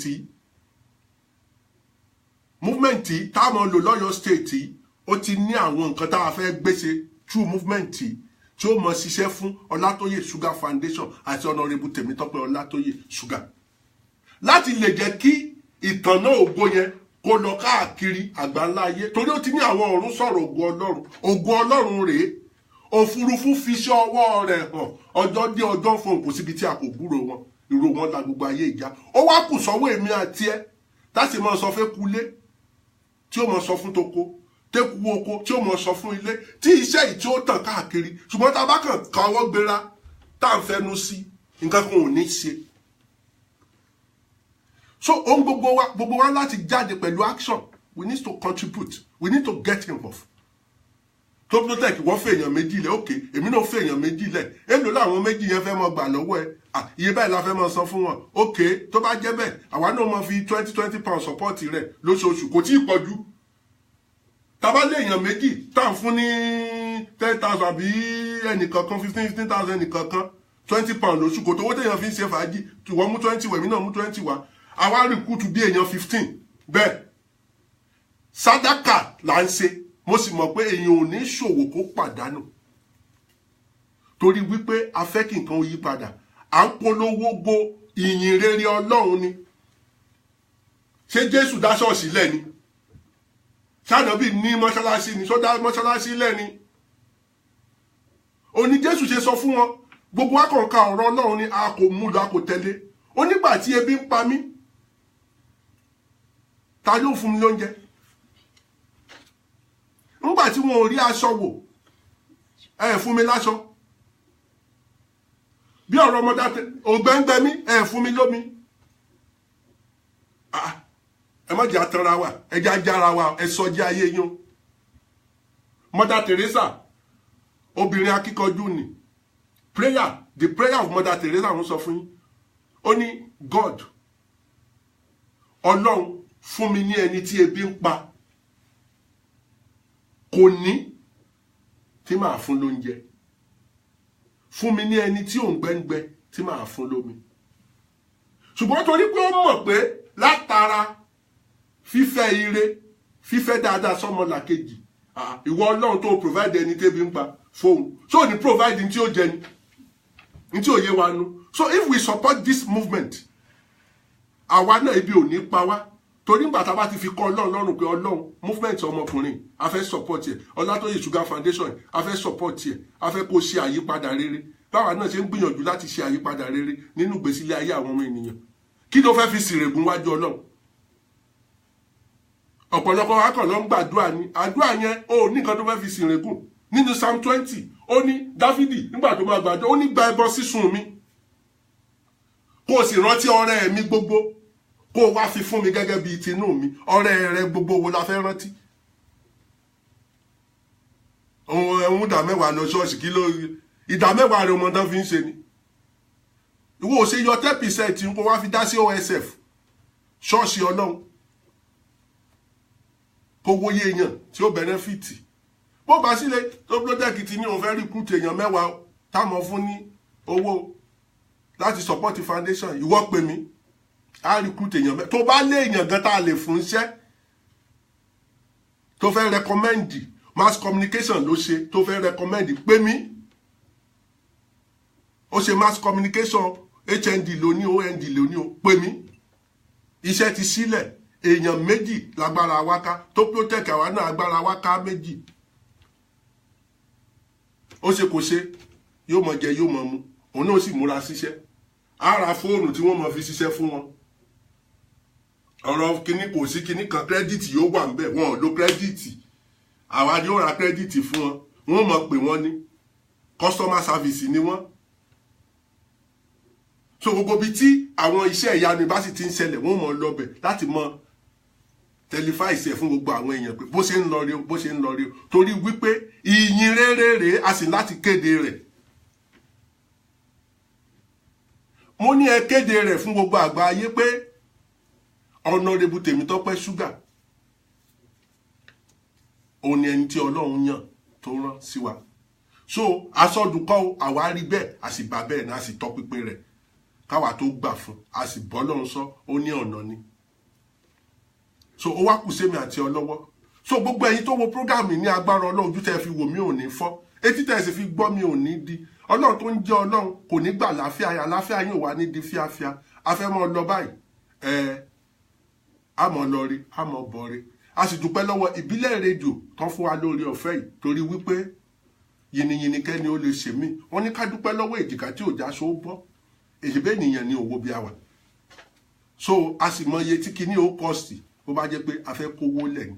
Ṣùgbọ́n mo mọ̀ pé lágbára Ọlọ́run èèyàn ò ní ṣe bọ́lọ́run ṣòwò kó pàdánù. Ẹ ṣe púpọ̀ púpọ̀. Ẹ bá gbé sókè nílé agbára. Ọlátóyè Sugar Foundation mo gbà fún OSF tó ti ṣe é ṣe. Mr Solution ayé ń ga tiẹ̀. OSF tó ti ṣe é ṣe. Ọlátóyè Sugar Foundation mo gbà fún OSF tó ti ṣe é ṣe.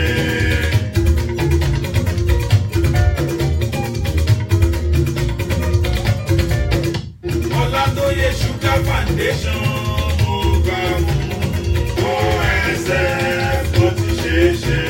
Àwọn èèyàn wá rèé. Àwọn tó orí tí wọ́n ń kóra wọn jọ làwọn tí wọ́n ń jàǹfààní lára ribiribi gbogbo tí Ọlátóyè Sugar Foundation ń ṣe ní tèbútò ọ̀rọ̀ ìpínlẹ̀ Ọ̀yọ́. Iṣẹ́ abẹ ọ̀fẹ́ lórí onírúurú àrùn bíi anemia ìpàkè fibroid oyún ojú táwọn tí kátàràtì fọlọ́jọ́ máa ríran lẹ́sẹ̀kẹsẹ̀. Ká má sọ tìróní lágbára fún ọ̀kẹ́ ẹ̀mọye ènìyàn tó nílò ìrànlọ́wọ́ kàtàbọ̀ mi. Ìpínfúnni lọ́fẹ̀ẹ́ gàrí ṣúgà, ìrẹsì ṣúgà, òróró ṣúgà náà gbẹ̀yìn. Ṣé ti wá rí pé OSF Foundation ìgbẹ́dìde ìdàgbàsókè ní ìpínlẹ̀ Ọ̀yọ́ ni ìṣẹ́gbẹ́ òṣèlú ètò ìlera ọ̀fẹ́ fún gbogbo mùtúmùwà láì fi tẹgbẹ́ òṣèlú kankan ṣe gbogbo Ìbàdàn. Ọjọ́ Monday là ń pàdé ní Akíyèsí house àdójúkọ Akíyẹlé local government. Gbogbo ọjọ́ Tuesday la yà sọ́tọ̀ fúnjọba àbílẹ̀ mẹ́rẹ̀ẹ̀rin lọ́yọ̀ọ́ OSF Foundation lẹ́gbẹ̀ẹ́ Dọ́gba police station. Ọjọ́rú Wednesdays the same Adéyẹjú house ládójúkọ Ẹbẹdí primary school. Ọjọ́ Thursday ní Ṣakí OSF office tó ń bẹ ní Ọ̀kàrà Sango. Bákan náà ọjọ́bọ̀ Thursday ní a máa pàdé wa sí Jimá Wọ́pọ̀ building Starlight junction Ògbómọ̀ṣọ́ láago 10 àárọ̀ tí wàá dájú báyìí pé pẹ̀lú Ọlátóyè Sugar Foundation ó ti ṣeé ṣe.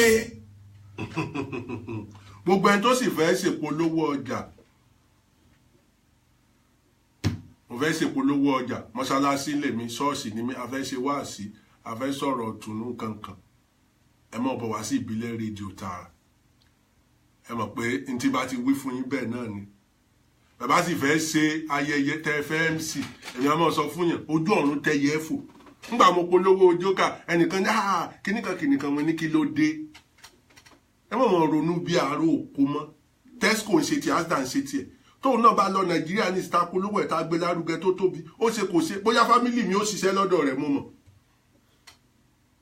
àjòjì ọwọ́ kò gbẹ́rù dórí kì í ṣe nǹkan kékeré ló lọ dálẹ̀ ń bẹ́ o so àwọn náà láti fún support torí pé ńgbà táwọn náà bá dá ti wálẹ̀ next year nísìn ní agbára Ọlọ́run á fi Topio Tech recording studio á fi gbogbo ẹ̀ lélẹ̀ nílùú Ìbàdàn ní agbára Ọlọ́run àti Èkó méjèèjì ni so Ọlọ́run sì ti gbà ó ti tó gbogbo ẹ̀ so á láti fúnra wá support so bẹ́ẹ̀ bá fẹ́ MC tó dángájá ìyá àbàdàn bẹ́ẹ̀ ń bí òwò ní fowó lọ́rùn ọjọ́ ọ̀run tẹ́yẹ fò kò dàbí àwọn kan wọ́n mọ sabotage ni wọ́n ò tó bẹ́ẹ̀ wọ́n sọ fún àtàrí àjànàkú ni ó yẹ kó wo level tá a wà pé ibi tá a wà léṣì àti jù bẹ́ẹ̀ lọ́nà ti gbé wa ga péyàn bá wá ní iṣẹ́ tọ́lọ́run ti gbé fún wa lòun wọ́n wá ń fi Ọlọ́run bojú yóò kàn tẹ́ni ṣùgbọ́n lọ́bẹ̀ ń lé ní lórí ètò yìí wọ́n parí ètò yìí wọ́n sì dúpẹ́ lọ́wọ́ Prince ọmọọba bàbá wa Olúbàdàn of Ìbàdàn ẹ ṣé púpọ̀ púpọ̀ ẹ kú àdásí ẹ kú gbogbo ẹ kú bẹ́ẹ̀ ṣe ń bá wa tó lágbára Ọlọ́run orí adé lórí tiyín náà Ọlọ́run mọ́ ti pa bàbá wa báyìí bó bá kàn yín wọn nífẹ̀ẹ́ yín náà ṣàwátì so gbogbo yín pátá tá a jọ ṣe ètò yìí mo dúpẹ́ gidigidi mo dúpẹ́ torí náà ẹ bá wa share ètò yìí ẹ bá wa share program ẹ wá mọ ké sára alẹ́ ẹ mọ ké sẹ́rù ọ̀nà Topio Tech àwa náà a lè mọ fún èèyàn kan ní £30 lóṣù kó náà join media consultant yín a lè mọ fún èèyàn kan ní £30 lóṣù so tá a bá ti pé bí 50 bí 100 bẹ́ẹ̀ gbogbo ìyìn rere yóò kàn tíṣẹ́ yẹn sì ń dúró £1 ní mo ní £3 ní mo ní £5 ní mo ní láìpẹ́ OSF Foundation á ní àkáǹtì tẹ́mọ̀ bá wa fi síbẹ̀ £1 ní £2 £3 ṣùgbọ́n Topio Tech èmi kíyèsí eléyìí láti support Ọlátóyè Sugar Foundation movement Ọlátóyè Sugar Foundation movement Honorable Tèmítọ́pẹ́ Ọlátóyè Sugar movement òǹlẹ̀lẹ̀ so to make things pé gbogbo àwọn iṣẹ́ ribiribi tí wọ́n ń ṣe kó lè mọ tàn yìí ká àwọn èèyàn wà àìrìn jìnnà lára búkẹ́ ọ̀kẹ́ o àwọn èèyàn wà tó sì fẹ́ dá sí nǹkan gidi báyìí kò dìgbà tá a bá wá Dangote kí àbí Mike Adenuga kí ní tere èjì tere ní tere èjì tere gbogbo nǹkan ó ṣe ojú ó sì tẹ́lẹ̀ gan so ẹ má jẹ́ oṣù wa kò ní sú wa bẹ́ẹ̀ ni kò ní rẹ̀ wá ìgbà ọ̀tun ti dé omi tuntun ti rú ẹja tuntun sì tún wọ náà orúkọ mi ò fi gbà kankan yí padà Tèmítọ́pẹ́ Isa Ìdòwú ọmọ Látúnjí ọmọ Alimi Ibrahim lókè Ìbàdàn nínú Olúyọ̀lé mo kà ó pé fún yín dáadáa mi sọ máa lè Ìbàdàn gẹ́gẹ́ náà ti gbé bí mi lọ́mọ bó ṣe wà nù àwa náà sì lágbolé alóko so kò jẹ́ bó ṣe jẹ́ ojú òní ti gbogbo wa see you next time ire o.